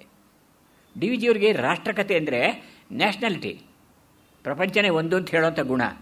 ಸ್ವಾಮಿ ನೀ ಕಲ್ತ್ಕೊಂಡಿದ್ದೆಲ್ಲ ಬೇರೆ, ಭೂಮಿಗೆ ಅದನ್ನು ಎಟುಕಿಸ್ತೀನಿ. ಬುದ್ಧ ಏರಿದೇರಿದನೇರಿ ಗಾಳಿ ಗುದುರೆ ಸವಾರಿ ಸೂರ್ಯ ಕಿರಣವ ಮೀರಿ ಸೂರ್ಯ ಸೇರಿ, ಬುದ್ಧ ತಪಸ್ ಮಾಡಿ. ಆದರೆ ಅಲ್ಲಿ ಅಸ್ಪರ್ಶ ಅವಕಾಶದಲ್ಲಿ ಇದ್ದ ಅವನು ಏನಂದ್ಕೊಳ್ತಾನೆ ಗೊತ್ತಾ? ನಾನು ಗೈದುದೇನು ಏನು ಪಡ್ಕೊಂಡೆ ನಾನು ಅಂಥೇಳಿ ಅಲ್ಲಿಂದ ಇಲ್ಲಿವರೆ ಹೊರಳಿ ನೋಡ್ತಾನೆ ಭೂಮಿ ಕಡೆ. ಇದ್ದುದಿದ್ದಂತಿತ್ತು ಜನನ ಮರಣದ ಜೋಡಿ, ಗೆದ್ದುದೇನು ಎಂದೆನುದ ಮರಳಿ ಜಿಗಿದ, ಭೂತ ಜಾತದ ಎದೆಯ ಸೀದಿ ಸಿಗಿದ, ಅದೇ ತನ್ನ ಮನೆಯಂದು ಬುದ್ಧ ಬಗೆದ. ಜನಗಳನ್ನು ಓಲೈಸಬೇಕು, ಜನಗಳ ಸಂಕಟ ಅರ್ಥ ಮಾಡ್ಕೊಳ್ಬೇಕು. ಒಬ್ಬ ಭಿಕ್ಷುಕರೋಳು, ಮುದುಕರಾದವನು, ಕಾಯಿಲೆಯವರು, ಇವರು ಯೋಗಕ್ಷೇಮ ಬುದ್ಧನಿಗೆ ಹೊಡೆದಿದ್ದು ನೋಡಿ. ಅವಾಗ ಸೋಷಿಯಲ್ ಕನ್ಸರ್ನ್ ಅನ್ನೋದು ಇರಬೇಕು ಅಂತ ಮನುಷ್ಯನಿಗೆ. ಇಲ್ಲದಿದ್ದರೆ ಆ ಮನುಷ್ಯ ಆಗೋದಿಲ್ಲ. ಡಿ.ವಿ.ಜಿಯವರು ಭಾಳ ಮುಖ್ಯ. ಸಮ್ಯಕ್ ಜ್ಞಾನಿನ ಚರಿತುಂ ಶಕ್ಯಂ ಸಮ್ಯಕ್ ರಾಜ್ಯಾದಿ ಲೌಕಿಕಂ. ಜ್ಞಾನಿಯಾದವನಿಗೆ ಸಮ್ಯಕ್ ರಾಜ್ಯಾದಿ ಲೌಕಿಕ ಎಲ್ಲ ಗೊತ್ತಿರಬೇಕು ಅಂತ ಅವ್ರು ಹೇಳ್ತಾರೆ. ಅಂದರೆ ಈ ರಾಮಾಯಣಗಳನ್ನು ಬೇರೆ ಬೇರೆ ಜನ ಬರೀತಾರಲ್ಲ, ಕೊನೆಯಲ್ಲಿ ನಾನು ಇದನ್ನು ಆರಿಸ್ಕೊಳ್ತೀನಿ. ಭಾಷಣ ವಿಚಾರಕ್ಕೆ ಬರ್ತೀನಿ. ಭಾಸ ಸುಮಾರು ಕಾಳಿದಾಸನಿಗಿಂತ ಹಿಂದೆ ಇದ್ದವನು. ಕಾಳಿದಾಸನ ಕಾಲವನ್ನು ಸುಮಾರು 4-5ನೇ ಶತಮಾನ ಅಂತ ಕರೀತಾರೆ. ಕ್ರಿಸ್ತಪೂರ್ವದಲ್ಲಿ ಇವನು ಇದ್ದರೂ ಏನು ಆಶ್ಚರ್ಯ ಇಲ್ಲ. ಒಬ್ಬರು ಎಷ್ಟು ಚೆನ್ನಾಗಿದೆ ಈ ಪದ್ಯ. ಇದ್ರ ಬಗ್ಗೆ ಇದರಲ್ಲಿ ಕೆಲವರು ಏನು ಮಾಡಿದ್ದಾರೆ ಗೊತ್ತಾ, ಭಾಷಣ ವ್ಯಾಕರಣ ವಿಚಾರಗಳು ಅಂತಿದೆ. ಪಾಣಿನಿ ಇದ್ದ ಕಾಲದಲ್ಲಿ ಇಲ್ಲದ ಕಾಲದಲ್ಲಿ ಗ್ರಾಮದ ಮೇಲೆ ಬರೆದೆ ನಾನು ಅಂತ ಕೆಲವು ಶಬ್ದಗಳು ಇಲ್ಲಿ ಸಿಗ್ತವೆ ಅಂತ ಹೇಳ್ತಾನೆ. ಅಂದರೆ ಜನ ರಾಮಣೀಯಕ ಅಂತ ಬಿಸಿಸಿದ್ರೆ ಕವಿತೆ ಆಗುತ್ತೆ, ಭೂಮಿಗೆ ಅದನ್ನು ಎಟುಕಿಸುವೇನೋ ಅಲ್ಲ ಸ್ವಾಮಿ, ಅಲ್ಲಿ ಓದಿದ್ದು ಸರಿ, ಇಲ್ಲಿ ಏನು ಮಾಡಬೇಕು ಜನಕ್ಕೆ ಮಾಡ್ತೀನಿ ಅಂತ ಹೇಳೋದಿಲ್ಲ. ಅದು ರಾಷ್ಟ್ರಕತೆ. ದಟ್ ಈಸ್ ರಾಷ್ಟ್ರದ ಪ್ರಜ್ಞೆ, ಬಡವರ ಯಾತನೆಯ ಪರಿವೆ ಮತ್ತು ಸಮಾಜ ಉದ್ಧಾರ ಮಾಡುವ ರೀತಿ ವ್ಯಕ್ತಿಯಲ್ಲಿ ವಿವೇಕಾನಂದರು ಇದನ್ನೇ ಹೇಳಿದ್ದು. ಉದ್ದಕ್ಕೂ ಜೀವಮಾನದಕ್ಕೂ ಅದೇ ಹೇಳ್ಕೊಡೋದು. ಏನು ಸನ್ಯಾಸತ್ವಕ್ಕೆ ಏನು ಬೆಲೆ? ಜನ ನರಳ್ತಾ ಇರ್ತಾರೆ, ಅದನ್ನು ನೋಡಬೇಕು, ಅದನ್ನು ಅವರ ದುಃಖವನ್ನು ಹೋಗಲಾಡಿಸ್ಬೇಕು. ಒಂದು ನೀನು ಪ್ರಪಂಚ ಗೆಲ್ಲದೇ ಇದ್ರೂ ಚಿತ್ತಿಲ್ಲ, ಒಬ್ಬಳು ಅಳುತ್ತಾ ಇರೋ ತಾಯಿಯ ಕಣ್ಣಿನ ನೀರನ್ನು ನೀನು ನಿಲ್ಲಿಸೋಕ್ಕೆ ಸಾಧ್ಯ ಆದರೆ ಆವಾಗ ನೀನು ಮಾಡಿದ ಸಾರ್ಥಕ ಅನ್ನೋ ಮಾತಲ್ಲಿ ಬರ್ತದೆ ಅದು. ಅಂದರೆ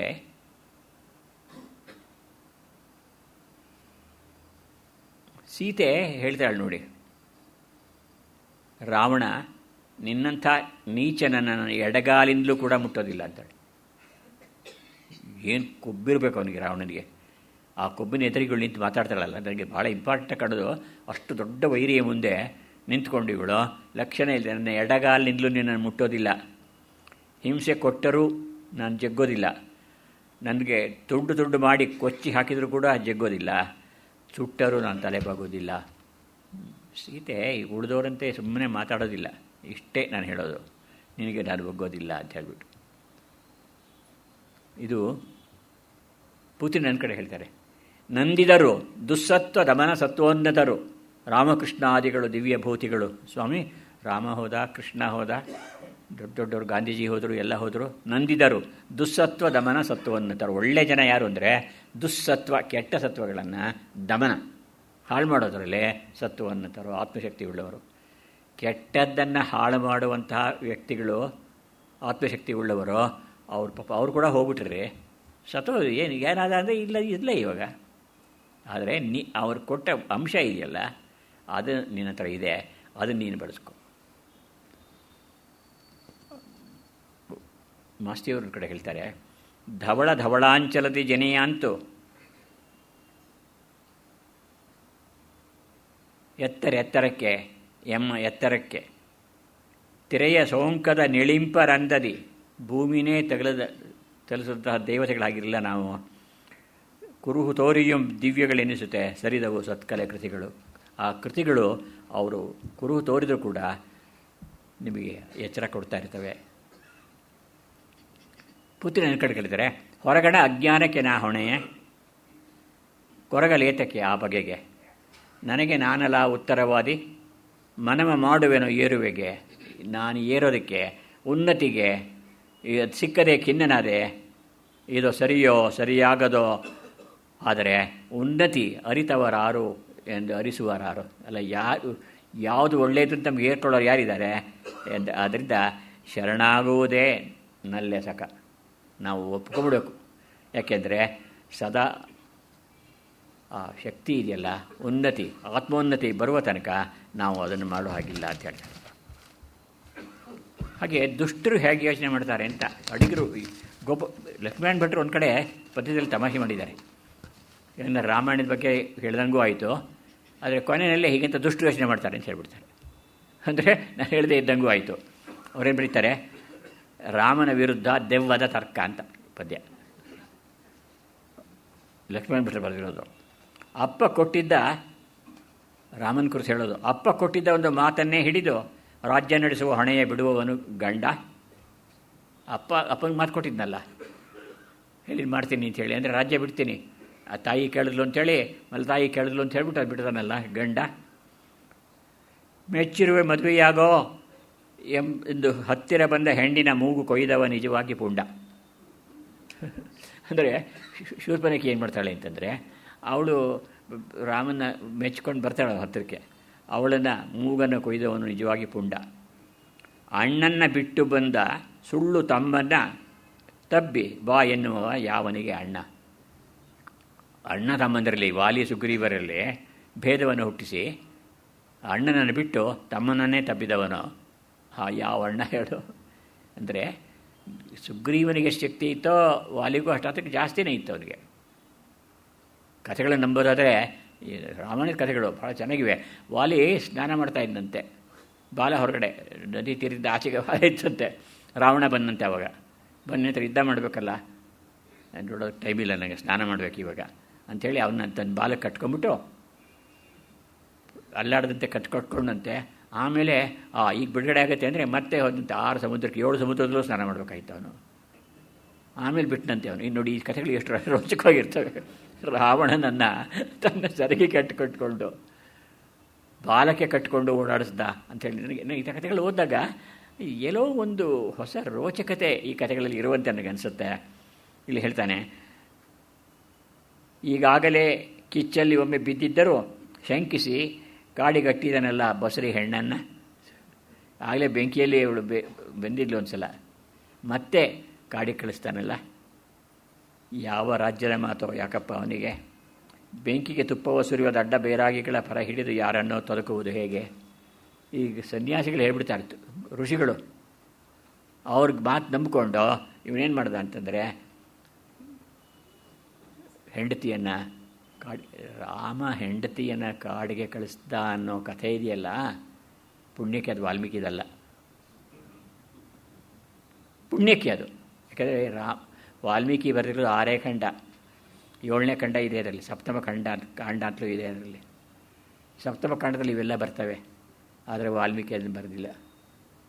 ಪ್ರಕ್ಷಿಪ್ತ ಅನ್ನೋ ಶಬ್ದಕ್ಕೆ ಅರ್ಥ ಅವನು ಬರೆದಿಲ್ಲ, ನಾವು ಅದನ್ನು ಹೊಸದಾಗಿ ಸೇರಿಸಿದ್ದೀವಿ ಅಂತ.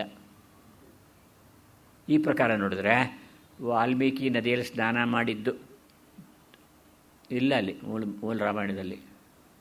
ನೀವು ಕೊಟ್ಟಿರೋರು ಮೂಲ ರಾಮಾಯಣದಲ್ಲಿದೆ, ಆದರೆ ವಿದ್ವಾಂಸರು ಅದನ್ನು ಒಂದು ರಾಮಾಯಣದ್ದು ಇಂಡಿಯಾದಲ್ಲಿ ಸುಮಾರು 100% ಸಿಗುತ್ತಲ್ಲೇನಪ್ಪ ಸಂಸ್ಕೃತದಲ್ಲಿ. ಮೈಸೂರಿನಲ್ಲಿ ಬರೆದಿರ್ತಾರೆ, ಕೇರಳದಲ್ಲಿ ಬರೆದಿರ್ತಾರೆ, ಹಿಮಾಚಲ ಪ್ರದೇಶದಲ್ಲಿ ಬರೆದಿರ್ತಾರೆ. ಅಲ್ಲೆಲ್ಲೂ ಇಲ್ಲದೇ ಇರೋದು ಇಲ್ಲಿದ್ದರೆ ಏನರ್ಥ? ಪ್ರಕ್ಷಿಪ್ತ ಅಂತ ನೀವು ಬರೆದಿದ್ದೀರಿ, ನಿಮ್ಮಲ್ಲಿ ಇಲ್ಲ ಅದು ಅಂದರೆ ನೀವು ಎಲ್ಲಿಂದಲೋ ತಗೊಂಡು ಬರೆದಿದ್ದೀರಿ ಅಂತ ಹೇಳಿಬಿಟ್ಟು ಅಂತ. ಹಾಗೆ ರಾಮಾಯಣದ 108 ಅಂಶಗಳಲ್ಲಿ ನನಗೆ ಅವ್ರನ್ನೆಲ್ಲ ಪ್ರಕ್ಷಿಪ್ತ ಅಂತ ಬೈಯೋ ಬದಲು ವ್ಯಾಖ್ಯಾನಕಾರರು ಅದ್ರ ಬಗ್ಗೆ ಅರ್ಥ ಹೇಳ್ತಾರೆ. ಗೋವಿಂದರಾಜಯ್ಯ ಅಂತ ಒಂದು ರಾಮಾಯಣದ ಬಗ್ಗೆ ಬರೆದಿರೋ ಸವಿಳ ಅವರು ಬರೆದಿರೋದು ಉಲ್ಲೇಖಗಳು ತುಂಬ ಅದ್ಭುತವಾಗಿವೆ ಅದರಲ್ಲಿ. ಅದು ಹಾಗೆ ವಾಲ್ಮೀಕಿ ಹೃದಯ ಪ್ರಕಾಶ ಅಂತ ಒಬ್ಬರು, ನನಗೆ ಚಿಕ್ಕನಾಯಕನಹಳ್ಳಿಯಲ್ಲಿ ಒಬ್ಬರು ನಮ್ಮ ಸಂಬಂಧರು ಒಬ್ಬರಿದ್ದರು. ಹಾಂ, ಯಾರು? ಹಂಗನಕೆರೆ ಅವ್ರ ಮಗನೂ ಇದು ಮಾಡ್ತಾಯಿದ್ದಲ್ಲ, ಶ್ರೀನಿವಾಸಮೂರ್ತಿ. ಅವರು ಹೇಳ್ತಾ ಇದ್ರಲ್ವ, ನನಗೆ ಪರಿಚಯ ಅವರು ತುಂಬ. ನನಗೆ ಬಂದೆ ನಮ್ಮ ಮನೆಗೆ ಬಂದು ಹೇಳೋರು, ಏನಪ್ಪ ಎಷ್ಟು ಶ್ಲೋಕ ಹೇಳ್ಬೋದು ಗೊತ್ತಾ ಅವರು? ವಾಲ್ಮೀಕಿ ರಾಮಾಯಣನ ಒಂದು ದಿವಸ ಕೂತ್ಕೊಂಡು ಪೂರ್ತ ನೀವು ಕೇಳಿದ ಭಾಗ ಎಲ್ಲ ಹೇಳೋರು. ಅವ್ರ ಬಾಯಲ್ಲೇ ಇತ್ತು ಅವ್ರ ರಾಮಾಯಣ ಅವರಿಗೆ. ನಾವು ಉರುಡುಗೆರೆಯಲ್ಲಿ ಒಬ್ಬರು ಕುಮಾರವ್ಯಾಸ ಬರ್ತಾ ಹೀಗೆ ಹೇಳ್ತಾಯಿದ್ರು, ನಾನು ನೋಡಿದ್ದೀನಿ ತುಮಕೂರಿನಲ್ಲಿ. ಉರುಡುಗೆರೆ ಅಂತಿದೆ, ಅಲ್ಲಿದ್ದರು. ಈ ವಾಲ್ಮೀಕಿ ಹೃದಯ ಪ್ರಕಾಶ ಅಂತ ಹೆಸರು ಬೇರೆ ಇತ್ತು ಅವ್ರಿಗೆ. ನಿಂತ ಕಡೆ ಹಾಗೆ ನಿಂತ್ಕೊಂಡು ರಾಮಾಯಣದ ಬಗ್ಗೆ ಮಾತಾಡ್ತಾಯಿದ್ರು. ಯಾವ ಪ್ರಸಂಗ ಕೇಳಿ, ಅಹಲ್ಯ ಪ್ರಸಂಗ ಕೇಳಿ. ಇಲ್ಲೆಲ್ಲ ಶಿಕ್ಷಣದ ವಿಮರ್ಶೆ ಇರ್ತಾ ಇರಲಿಲ್ಲ ಅವರಲ್ಲಿ, ಕಥೆ ತುಂಬ ಚೆನ್ನಾಗಿ ಹೇಳೋರು. ಆದರೆ ನಮ್ಮ ವಿಮರ್ಶಕರು ಏನು ಮಾಡ್ತಾರೆ ಅಂದರೆ ಇವುಗಳಿಗೆ ವಿಚಾರವಾದದ ಪುಷ್ಟಿಯನ್ನು ಕೊಡ್ತಾರೆ. ಮಾಡಿದ ಸರಿನಾ ಅಂತ ಪ್ರಶ್ನೆ ಮಾಡ್ತಾರೆ. ಯಾರು ಪ್ರಶ್ನೆ ಮಾಡೋದಿಲ್ಲ ಅವರಿಗೆ ಪದ್ಯ ಓದಕ್ಕೆ ಬರೋಲ್ಲ ಅಂತ ಅರ್ಥ. ಕನ್ನಡ ಕಾವ್ಯದಲ್ಲಿ ಒಂದು ಹುಡುಗಿ ಪಾಪ ಗಂಡ ಇದಕ್ಕೆ ಹೋಗಿರ್ತಾನೆ, ಮಿಲ್ಟ್ರಿಗೆ ಸೇರಿಕೊಂಡಿರ್ತಾನೆ, ಅವನು ಬಂದಿರೋದಿಲ್ಲ. ಗೌಡನ ಮನೆಯಲ್ಲಿ, ಗೌಡನ ಸೊಸೆಯವಳು, ಅವನಿಗೆ ಹಳ್ಳಿಯಲ್ಲಿ ಕೆರೆಗೆ ನೀರು ತುಂಬಿಲ್ಲ ಅಂತ ನೀರು ತುಂಬಿಲ್ಲ, ಒಬ್ಬಳನ್ನ ಸೊಸೆಯನ್ನು ಬಲಿ ಕೊಟ್ಟರೆ ನೀರು ತುಂಬಿಕೊಳ್ಳುತ್ತೆ ಅಂತ ಹೇಳಿದ್ದಾರೆ. ಆಶ್ಚರ್ಯ ಆಗುತ್ತೆ. ಅವರು 7 ಜನ ಸೊಸೆ ಇರ್ತಾರೆ ಅವ್ರಿಗೆ. ಮೊದಲು 7 ರಂಗವ ನಾನು ಅಲ್ಲೇ, ನೀಲವ ನಾನು ಅಲ್ಲೇ, ಪುಷ್ಪವ ನಾನು ಅಲ್ಲೇ, ಎಲ್ಲ ಕಡಿ ಸೊಸೆ ಭಾಗೀರಥಿ. ಅವಳ ಹತ್ರ ಬರುತ್ತೆ ಅದು. ಅವಳನ್ನು ಬಲಿ ಕೊಡಬೇಕಾಗುತ್ತೆ. ಕಣ್ಣಲ್ಲಿ ನೀರು ಹಾಕ್ತಾಳೆ ಅವಳು. ಅದು ಗೆಳತಿ ಮಾತ್ರ ಹೇಳ್ತಾರೆ, ಕೊಟ್ಟರೆ ಕೊಡಲು ಹೇಳ, ಇಟ್ಟಂಗ ಇರಬೇಕಾ. ನಮ್ಮ ಹಳ್ಳಿಗಳಲ್ಲಿ ಒಬ್ರಿಗೋಸ್ಕರ ಈಗ ಒಂದು ಕೃಷ್ಣರಾಜ ಸಾಗರ ಕಟ್ಟಬೇಕು ಅಂತಂದರೆ ಎಷ್ಟು ಜಮೀನು ಹಾಳು ಮಾಡಬೇಕು? ಹಾಳಲ್ಲ, ಅದು ಪ್ರಯೋಜನಕ್ಕೆ ಬರುತ್ತೆ ಅದು ಅಂಥೇಳಿ. ಹಾಗೆ ಅವಳನ್ನು ಕೇಳೋದೇ ಇಲ್ಲ. ಹಾಗೆ ದಂಡಿಗೆ ಹೋದ ಅವನಿಗೆ ಗಂಡ ಇರ್ತಾನಲ್ಲ, ದಂಡಿಗೆ ಹೋಗಿರ್ತಾನೆ, ಇವಳೊಬ್ಬಳೇ ಬಲಿ ಆಗ್ತಾಳೆ. ಅವರು ನದಿ ಹತ್ರ ಹೋಗ್ತಾರೆ, ಪೂಜೆ ಮಾಡ್ತಾರೆ, ಎಲ್ಲರೂ ಹೊರಟೋಗ್ತಾರೆ, ಅವಳೊಬ್ಬಳು ಉಳ್ಕೊಳ್ತಾಳೆ. ಒಂದು ಮೆಟ್ಲು ಏರೋದಕ್ಕೆ ಬಂದಾಳ ಗಂಗಿ, ಪಾದಕ್ಕೆ ಬಂದಾಳ ಗಂಗಿ. 2 ಮೆಟ್ಲು ಏರೋದಕ್ಕೆ ಸೊಂಟಕ್ಕೆ ಬಂದಾಳ ಗಂಗಿ. ಕೊನೆ ಬಡೋತ್ತಿಗೆ ಅವಳು ಮುಳುಗಿ ಕೆರೆಗೆ ಹಾರವಾದಳು. ಭಾಳ ಸೊಗಸಾದ ಮತ್ತು ಕೆರೆಗೆ ಹಾರವಾಗ್ತಾಳೆ ಅವಳು, ಅಂದರೆ ಕೊರಳಿಗೆ ಹಾರವಾದಳು. ಇದನ್ನು ಇಂಥ ಜನಪದ ಗೀತೆಗಳಲ್ಲಿ ಕೇಳಿದಾಗ ಪ್ರಶ್ನೆ ಮಾಡೋದು ಏನಾದ್ರಿದ್ರೆ, ಆ ಹೆಣ್ಣುಮಗಳನ್ನು ಇಂಥ ಒಂದು ಬಲಿ ಕೊಡೋದಕ್ಕೆ ತೀರ್ಮಾನ ಮಾಡ್ತಾನಲ್ಲ ಗೌಡ, ಅದು ಸರಿನಾ? ಅಥವಾ ಹೆಣ್ಣಿನ ಗುಣ ಏನಾಯಿತು ಪ್ರತಿಭಟಿಸ್ಬೇಕಾಗಿತ್ತಲ್ವ? ಅದೇ ನನ್ನೊಬ್ಬನ್ನೇ ಯಾತಕ್ಕೆ ಹೀಗೆ ಮಾಡ್ತೀರಾ ಕೇಳಬೇಕಾಗಿತ್ತು ಅವಳು. ಸೊ ಇಲ್ಲಿ ದೊಡ್ಡ ಸಾಮಾಜಿಕ ದುರಂತ ಒಂದು ನಡೆದಿದೆ ಅಂಥೇಳಿ ಶ್ರೀಕಂಠಯ್ಯನವರು ಈ ಪದ್ಯದ ಬಗ್ಗೆ ಬಹಳ ಸೊಗಸಾಗಿ ವ್ಯಾಖ್ಯಾನ ಮಾಡಿದ್ದಾರೆ. ಹಾಗೆ ಲಾಂಗೋಲಾಚಾರ್ಯ, ಸುಮಾರು 33 ಜನ ಸ್ಕಾಲರ್ಸ್ ಇದಕ್ಕೆ ಭಾಗವಹಿಸಿದ್ದಾರೆ ಇಲ್ಲಿ. ಹಾಗೆ ಸೀತೆಯ ವಿಚಾರದಲ್ಲಿ ರಾಮಾಯಣವನ್ನು ಸಂಪಾದಿಸಿದಂತಹ ವ್ಯಕ್ತಿಗಳೆಲ್ಲ ನಿಜವಾಗಿ ರಾಮಾಯಣ ಚೆನ್ನಾಗಿ ಬಲ್ಲವರು. ಅದರಲ್ಲೂ ಪುಲ್ಲೆಲ ರಾಮಚಂದ್ರುಡು ಅಂತ ಒಬ್ಬರಿದ್ದಾರೆ. ಪುಲ್ಲೆಲ ರಾಮಚಂದ್ರುಡು ತೆಲುಗಿನಲ್ಲಿ ರಾಮಾಯಣವನ್ನು ಪೂರ್ತಿ ತೆಲುಗು ಸ್ಕ್ರಿಪ್ಟಲ್ಲಿ ಬರೆದಿದ್ದಾರೆ ಅಷ್ಟೇ, ಸಂಸ್ಕೃತನೇ ಅದು. ವ್ಯಾಖ್ಯಾನ ತೆಲುಗಿನಲ್ಲಿ ಬರೆದಿದ್ದಾರೆ, ಸೊಗಸಾದ ವ್ಯಾಖ್ಯಾನ. ಸಂಸ್ಕೃತದಲ್ಲೂ ಜ್ಞಾನ ಇದೆ ಅವರಿಗೆ, ಬರೀತಾರೆ. ಅಂದರೆ ಒಂದು ಪದ್ಯವನ್ನು ಬಿಡದೆ ಎಲ್ಲವನ್ನ ಇಟ್ಟು. ಹಾಗೆ ಬಹಳ ಪಮಿಡಿ ಕೋದಂಡರಾಮಯ್ಯ ಅಂತ ಬರೀತಾರೆ, ಜಸ್ಟಿಸ್, ಹೈಕೋರ್ಟ್ ಜಸ್ಟಿಸ್ ಅವರು. ಆಂಧ್ರ ಹೈಕೋರ್ಟಲ್ಲಿದ್ದರು, ಮಡ್ರಾಸ್ ಹೈಕೋರ್ಟಲ್ಲಿದ್ದರು. ಆರ್ಷ ವಿಜ್ಞಾನ ಟ್ರಸ್ಟ್ ಅಂತ ಒಂದು ಪುಸ್ತಕದ ಮಾಲೆನೂ ಇದೆ ಅವರಿಗೆ. ಅವರು ರಾಮಾಯಣ ಭಾರತಗಳ ಬಗ್ಗೆ ಇಂಗ್ಲೀಷ್ನಲ್ಲಿ ಭಾಳ ಸೊಗಸಾದ ಪುಸ್ತಕಗಳನ್ನು ಬರೆದಿದ್ದಾರೆ. ನನ್ನ ಉಪನ್ಯಾಸ ಅವರಿಂದಲೇ ಹೆಚ್ಚು ಆರಿಸ್ಕೊಟ್ಟಿರೋದು ನಾನು. ಇತ್ತೀಚೆಗೆ ಬರೆದಿದ್ದಾರೆ, ಅಂದರೆ ಸುಮಾರು 10 ವರ್ಷ ಆಗಿದೆ. ಅದರಲ್ಲಿ ಅವರ ಜ್ಞಾನ ಎಷ್ಟು ಅನ್ನೋದು ಗೊತ್ತಾಗುತ್ತೆ ನಮಗೆ. ಇದು ರಾಮಾಯಣದ ಕಥೆ. ಭಾಸ ಇವರೆಲ್ಲರಿಗಿಂತ ಮೀರಿ ನನಗನ್ಸತ್ತೆ ವಾಲ್ಮೀಕಿ ಏನಾದ್ರು ಕೇಳಿದರೆ ಇದನ್ನು ಇನ್ನೂ ಸೇರಿಸ್ಕೋತಾ ಇದ್ದೋ ರಾಮಾಯಣಕ್ಕೆ. ವಯಸ್ಸಾಗ್ಬಿಟ್ಟಿದೆ, ಅವನು ಅತಿ ಕಾಮಿ, ಅವನು ನಿಜ. ಯಾಕೆಂದರೆ 3 ಜನ ಹೆಂಡ್ತಿರಿದ್ದು ಕೂಡ ಕೈಕೆ ಬಗ್ಗೆ ಅವನಿಗೆ ಭಾಳ ಹುಚ್ಚು ಅಂತ ಬರ್ತದೆ ಭಾಸನ ಪ್ರಕಾರ. ತುಂಬ ಹುಚ್ಚು ಅವನಿಗೆ ತಿಳಿಸ್ಬರ್ತೀನಿ. ನಿತ್ಯ ಅವಳ ಹತ್ರನೇ ಬರ್ತಾಯಿದ್ದ, ಅಲ್ಲೇ ಮಲ್ಕೊಳ್ತಾ ಇದ್ದ, ಅಲ್ಲೇ ಓಡಾಡ್ತಾ ಇದ್ದ, ಅಂತಃಪುರದಿಂದೇ ಮಾತಾಡ್ತಾ ಇದ್ದ, ಈ ಥರ ಎಲ್ಲ ಇದೆಯಲ್ಲ. ಆಗ ಕೈಕೆಗೆ ಅನಿಸಿದೆ, ನನ್ನ ಮಗ ರಾಮನ್ನು ನನ್ನ ಮಗ ಹತ್ರ ತಿಳ್ಕೊಂಡಿದ್ಲು ಅವಳು.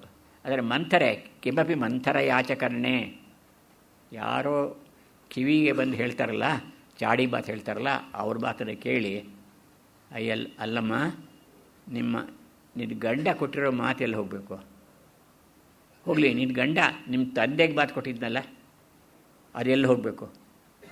ರಾಜ್ಯ ನಿನಗೇ ಕೊಡಬೇಕು ಅಂತ ಇದೆ, ನೀನು ತಪ್ಪಿಸ್ತಾ ಇದೀಯಾ, ಅನ್ಯಾಯ ಮಾಡ್ತಾ ಇದೀಯಾ, ಅಧರ್ಮ ಮಾಡ್ತಾ ಇದೀಯಾ, ನೀನು ರಾಮನ ಮೇಲಿನ ಪ್ರೇಮದಿಂದ ಮಾಡ್ತಾ ಇರೋ ಅಧರ್ಮ ಅಂತೆಲ್ಲ ಹೇಳ್ತಾಳೆ. ಕನ್ಫ್ಯೂಸ್ ಆಗ್ಬಿಡುತ್ತೆ ಅವಳಿಗೆ, ಕೈಕೆಗೆ. ಕೊನೆಗೆ ಕೇಳ್ತಾಳೆ, ನೀನು ಇಷ್ಟು ಹೇಳಿದ ಮೇಲೆ ನಿಜ ಇರ್ಬೋದು, ಸರಿ ಬಿಡು, ನಾನು ಅವಳಿಗೆ ಹಠ ಹಿಡಿದ ಮೇಲೆ ಆಯ್ತಲ್ಲ, ಗಂಡನ್ನು ಕೇಳ್ತಾಳೆ, 2 ವರ ಕೊಟ್ಟಿದ್ದೀಯಲ್ಲ, ಈಗ ಹಳೆಯ ಜ್ಞಾಪಕ ಬರುತ್ತೆ. ಯುದ್ಧದಲ್ಲಿ ರಾಕ್ಷಸರ ಜೊತೆ ಯುದ್ಧ ಮಾಡ್ತಾ ಇದ್ದ ಅವನು, ದೇವೇಂದ್ರ ಹೇಳಿ ಕಳಿಸ್ತಾ ಇದ್ದಂತೆ. ಆರ್ಡಿನರಿ ಮ್ಯಾನ್ ಅಲ್ಲ ಅವನು, ಮಹಾವೀರ. ದೇವದಾನವ ಸಂಗ್ರಾಮಗಳಲ್ಲಿ ದೇವಾಸುರ ಸಂಗ್ರಾಮೇಶು ಅಪ್ರತಿಹತ ಮಹಾರಥಃ ದಶರಥಃ ಅಂತ ಭಾಸ ಹೇಳ್ತಾನೆ. ದೇವಾಸುರ ಸಂಗ್ರಾಮಗಳಲ್ಲಿ ರಥವನ್ನು ತಡೆದು ನಿಲ್ಲಿಸೋದಕ್ಕೆ ಯಾರ ಕೈಲೋ ಆಗ್ತಾ ಇರಲಿಲ್ವೋ ಅಂತಹ ರಾಜನಿಗೆ ಅಂತ ಹೇಳ್ತಾನೆ. ಭಾಸ ಈ ಸಮಯದಲ್ಲಿ ನಡ್ಕೊಳ್ಳೋ ರೀತಿ ಹುಚ್ಚಾಗ್ಬಿಟ್ಟಿದೆ, ಪೆಚ್ಚಾಗ್ತಾರೆ. ಮತ್ತು ಹೇಳ್ತಾರೆ, ಎಲ್ಲ ಮುದ್ದು ಮಾಡ್ತಾರೆ, ಹೇಳ್ತಾರೆ, ಎಲ್ಲ ಹೇಳ್ತಾನೆ, ನಿನಗೆ ಏನು ಬೇಕಾದ್ರೂ ಕೊಡ್ತೀನಿ, ಇದನ್ನು ಮಾತ್ರ ವರ ಕೇಳಬೇಡ ಅಂತ ಹೇಳ್ತಾನೆ. ಆದರೆ ಕೊನೆಗೆ ನಿಜವಾಗ್ಲೂ ಹುಚ್ಚಿಡ್ದೋಗುತ್ತೆ ನನಗೆ. ಮ್ಯಾಡ್ನೆಸ್ಸಲ್ಲಿ ಒಂದು ಮೆಥಡ್ ಇದೆ ರೀ, ಇಂಗ್ಲೀಷಲ್ಲಿ ಮಾತಿದೆ, there is a method in madness ಅಂತ. ನಾನು ಇಂಥ ಹುಚ್ಚರನ್ನು ನೋಡೇ ಇಲ್ಲ ನಾನು. ಎಷ್ಟು ಸ್ವಚ್ಛವಾಗಿ ಹೇಳ್ತಾನೆ. ಕೌಸಲ್ಯ ತಾಡ್ತಾನೆ, ಕೈಕೇನು ಬಿಟ್ಬಿಡ್ತಾನೆ, ಅಂಗಮ್ಮೆ ಸ್ಪೃಶ ಕೌಸಲ್ಯ ನಹಿ ಜಾನಾಮಿ ಚಾಕ್ಷುಷಾಮ್. ನನ್ನ ಕಣ್ಣಿಂದ ಏನು ನೋಡೋಕ್ಕಾಗ್ತಾ ಇಲ್ಲ, ರಾಮಂ ಪ್ರತಿಗತಾ ಬುದ್ಧಿ ಅದ್ಯಾಪಿ ನನಿವರ್ತತೆ. ರಾಮನ ಜೊತೆ ಹೊರಟೋಗಿದೆ ನನ್ನ ಮನಸ್ಸು, ಮತ್ತೆ ಹಿಂದಕ್ಕೆ ಬಂದೇ ಇಲ್ಲ. ಈ ಹುಚ್ಚಿನಲ್ಲಿ ಏನು ಮಾಡ್ತಾನೆ ಗೊತ್ತಾ? ಸುಮಂತನ ಕರೆದ ಕಥೆ ಕೇಳ್ತಾನೆ. ಏನೇನಾಯ್ತು ಹೇಳು?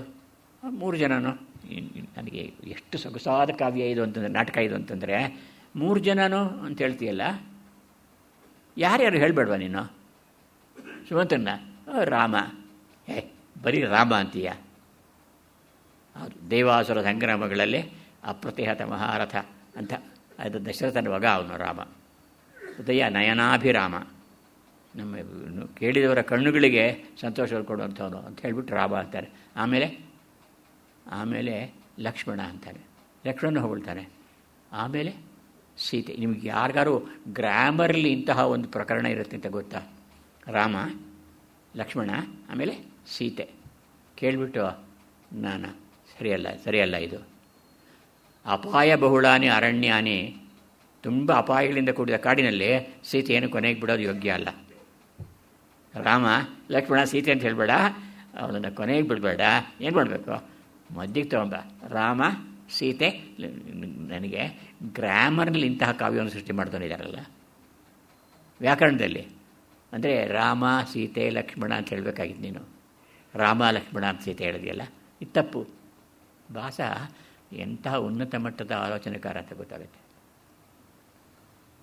ಅವನ ಪ್ರತಿಮಾ ನಾಟಕ ಅಂತ ಒಂದು ಕಾವ್ಯ ಇದೆ, ದಯವಿಟ್ಟು ಯಾರು ಪುಸ್ತಕದಾದರೂ ಓದಬೇಕು ಅದನ್ನು. ಭಾಳ ಸರಳವಾದ, ತುಂಬ ಸಣ್ಣ ನಾಟಕ ಅದು. ಅದರಲ್ಲಿ ಎಲ್ಲ ಪ್ರತಿಮಾ ನಾಟಕ ಅಂತಂದರೆ ಅದು ದಶರಥನ ಪ್ರತಿಮೆಯನ್ನು ನಿಲ್ಲಿಸಿರ್ತಾರೆ. ಅಪ್ಪ ಸತ್ತೋದ ಅಂತ ಮಕ್ಕಳಿಗೆ ಹೇಳಿ ಕಳಿಸೋದಿಲ್ಲ. ದೂರದಲ್ಲಿರ್ತಾರಲ್ಲ ಜನಕ, ಅವ್ರದ್ದು ಅಪ್ಪ ಅಮ್ಮನ ಜೊತೆ ಇರ್ತಾರಲ್ಲ, ಅವ್ರಿಗೆ ಹೇಳಿ ಕಳಿಸೋದಿದ್ದು ವಸಿಷ್ಠರು. ಹೇಳಿ ಕಳಿಸಿದಾಗ ಸಮಯ ಮುಹೂರ್ತ ಇನ್ನೂ ಬಂದಿಲ್ಲ, ಇಲ್ಲೇ ಇರುವಂಥ ಊರು ಹೊರಗಡೆ ಇರೋಕ್ಕೆ ಹೇಳ್ತಾರೆ.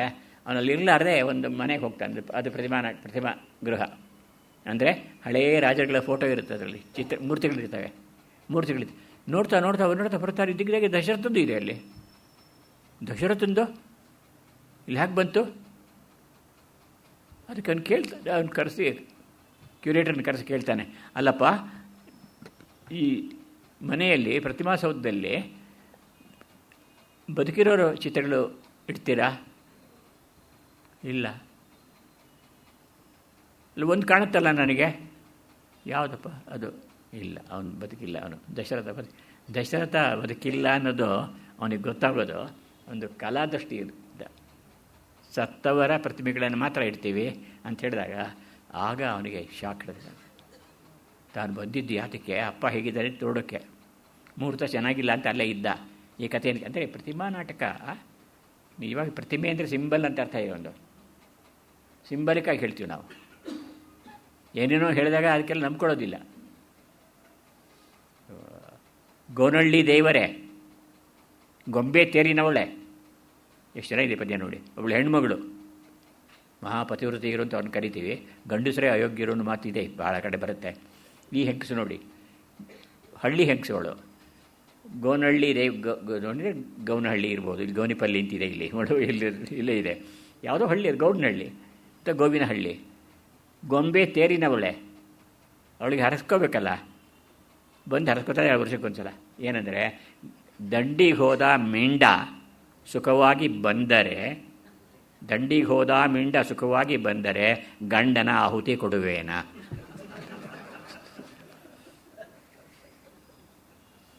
ಅಂದರೆ ಹೆಣ್ಣು ಮಕ್ಕಳು ಮನಸ್ಸಿನಲ್ಲಿ ಕೂಡ ಎಂಥ ಕ್ರೌರ್ಯ ಇರುತ್ತೆ ನೋಡಿ.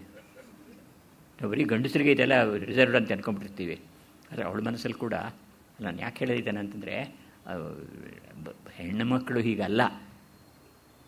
ಅದಕ್ಕೊಂದು ಕಡೆಯಲ್ಲಿ ಇದೇ ಜನಪದ ಬರುತ್ತೆ, ನೀನು ಏನು ಮಾಡ್ತಾಯಿರ್ತೀನಿ, ನಿನ್ನ ಗಂಡ ಅಲ್ಲಿ ಏನು ಮಾಡ್ತಾಯಿನ್ ಗೊತ್ತಾ? ಅಲ್ಲೊಬ್ಬಳ ಕೂಡ ನಗತಿದ್ದ, ನಿನ್ನ ಗಂಡ ಅಲ್ಲಿ ಒಬ್ಬರ ಜೊತೆನಲ್ಲಿ ನಗ್ತಾ ಇದ್ದ ಅಂತಂದರೆ ಅವಳೇನು ಹೇಳಬೇಕು? ಪೊವೆಟ್ರಿ ಹೆಂಗಸರಿಗೆ ಹೇಗೆ ಬರುತ್ತೆ ಸಹಜವಾಗಿ. ಕೂಡಿದರೆ ಕೂಡಲೇ ಹೇಳು, ನಾ ಮುಡಿದ ಹೂವು ಅವಳೊಂದು ಬೆಳಗ್ಗೆ ಮುಡಿಯಲಿ. ವ್ಯಾಕರಣ ಮೇರಿಬಿಡುತ್ತೆ ಇದು. ನಾ ಮುಡಿದ ಹೂವು ಅವಳೊಂದು ಬೆಳಗ್ಗೆ ಮುಡಿಯಲಿ ಅಂತ ಹೇಳ್ಬಿಡ್ತಾಳೆ. ಅದರೊಳಗೆ ಮನೆಗೆ ಸಮಾಧಾನ ಇರೋದಿಲ್ಲ. ಮನೆಗೆ ಬರ್ತಾಳೆ, ಗಂಡನ ಕೇಳ್ತಾಳೆ, ಏನಂತ ಕೇಳಬೇಕು? ಕಾವ್ಯದಲ್ಲಿ ಕೇಳಬೇಕು. ಅಂಗಿ ಮೇಲೆ ಒಂದಂಗಿ ಚಂದೇನೋ ನನ್ನ ರಾಯ. ಅಂಗಿ ಮೇಲೆ ಒಂದು ಅಂಗಿ ಚಂದೇನೋ ನನ್ನ ರಾಯ, ರಂಭಿ ಮೇಲೆ ಪ್ರತಿರಂಭಿ ಬಂದರೆ ಚಂದೇನೋ ನಮ್ಮ ಸಂಸಾರ. ಇಲ್ಲಿ ಸತ್ಯವನ್ನು ಹೇಳೋದಕ್ಕೆ ಎಷ್ಟು ಕ್ರಮ ಇದೆ, ಕಾವ್ಯದಲ್ಲಿ ಹೇಳೋದಕ್ಕೆ ಏನು ಕ್ರಮ ಇದೆ, ಇದೆಲ್ಲ ನಾಟಕಗಳಲ್ಲಿ ಚೆನ್ನಾಗಿ ಗೊತ್ತಾಗೋದು. ಭಾಸನ ಪ್ರತಿಭಾ ನಾಟಕದಲ್ಲಿ, ಊರು ಭಂಗದಲ್ಲೂ ಇದೆ. ಭಾಸ ಭಾಳ ಸೊಗಸಾದ ನಾಟಕಕಾರ ಅವನು. ರಾಮಾಯಣ ಭಾರತ ಎರಡನ್ನೂ ಕುರಿತು ಅವ್ರು ಬರ್ತಿದ್ದಾನೆ. ಅಂಥ ಒಂದು ವಿಚಾರವನ್ನು ನಾನು ಹೇಳಿ ಒಂದು ಸಣ್ಣ ಪ್ರಬಂಧ ಬರೆದಿದ್ದೆ. ನಾನು ಅದನ್ನು ಓದಬೇಕು ಅಂತಿದ್ದೆ. ಇನ್ನು ಬೇಕಾದರೆ ಇನ್ನು ಇಷ್ಟು ಮಿಕ್ಕಿದೆ ಹೇಳೋಕ್ಕಾಗಿಲ್ಲ ನನಗೆ, ಬೇರೆ ಸಂದರ್ಭದಲ್ಲಿ ಬರೆಸ್ಕೊಡ್ತಿದ್ದಾರೆ. ಆದರೆ ಒಂದು ಪ್ರಬಂಧ ಬರೆದ್ಬಿಟ್ಟು ಈಗಾಗಲೇ ಶಸ್ತ್ರಾಸ್ತ್ರಗಳು ಅಂತ. ರಾಮಾಯಣ ಓದೋರಿಗೆ ನಿಮಗೆ ರಕ್ಷಣೆಗೆ ಸೈನಿಕರು ಮುಖ್ಯ. ಎಲ್ಲ ವಿಧವಾದ ಶಸ್ತ್ರಾಸ್ತ್ರಗಳಿಂದ ಸಂಪನ್ನವಾಗಿದ್ದರೆ ಯುದ್ಧ ಕಾರ್ಯ ಸುಲಭ. ಈಗ ಅತ್ಯಾಧುನಿಕ ಉಪಕರಣಗಳಿಂದ ನಾವು ಮೂಲೆಯಲ್ಲಿ ನೆಲೆಸಿದರೂ ದೇಶದ ಯಾವುದಕ್ಕೆ ಗುರಿಯಿಡಬಹುದಾದ ಸಮರ್ಥ ಕ್ಷಿಪಣಿಗಳನ್ನು ಕಳಿಸುತ್ತೇವೆ. ಆದರೆ ರಾಮಾಯಣ ಕಾಲದ ಶಸ್ತ್ರಾಸ್ತ್ರಗಳು ಯಾವುವು ಅಂಥೇಳಿ ನಾನು ಒಮ್ಮೆ 4 ಲೈನ್ ಓದ್ಬಿಡ್ತಿದ್ದೆ ಅಷ್ಟೇ. ಇರೋದ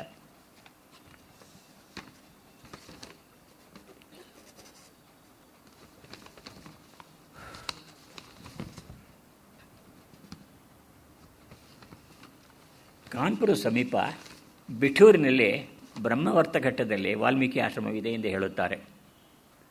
ಒಂದು ದೇವಾಲಯದಲ್ಲಿ ಭಾರವಾದ ದೊಡ್ಡ ಲೋಹದ ಬಾಣ ಇದೆ ಅಂತ, ಒಂದು ಈಟಿಯೂ ಇದೆ ಅಂತ ಹೇಳ್ತಾರೆ. ಅದು ರಾವಣ ಪ್ರಯೋಗಿಸಿದ ಬಾಣ ಎನ್ನುತ್ತಾರೆ. ಅಸ್ತ್ರ ಶಬ್ದಕ್ಕೆ ಬಾಣ ಎಂಬ ಅರ್ಥ ಇದೆ. ಈ ಅಸ್ತ್ರಗಳು ವೃಷಾಶ್ವ ಅಂತ ಈ ಅಸ್ತ್ರದ ಮೂಲ. ಆ ವೃಷಾಶ್ವ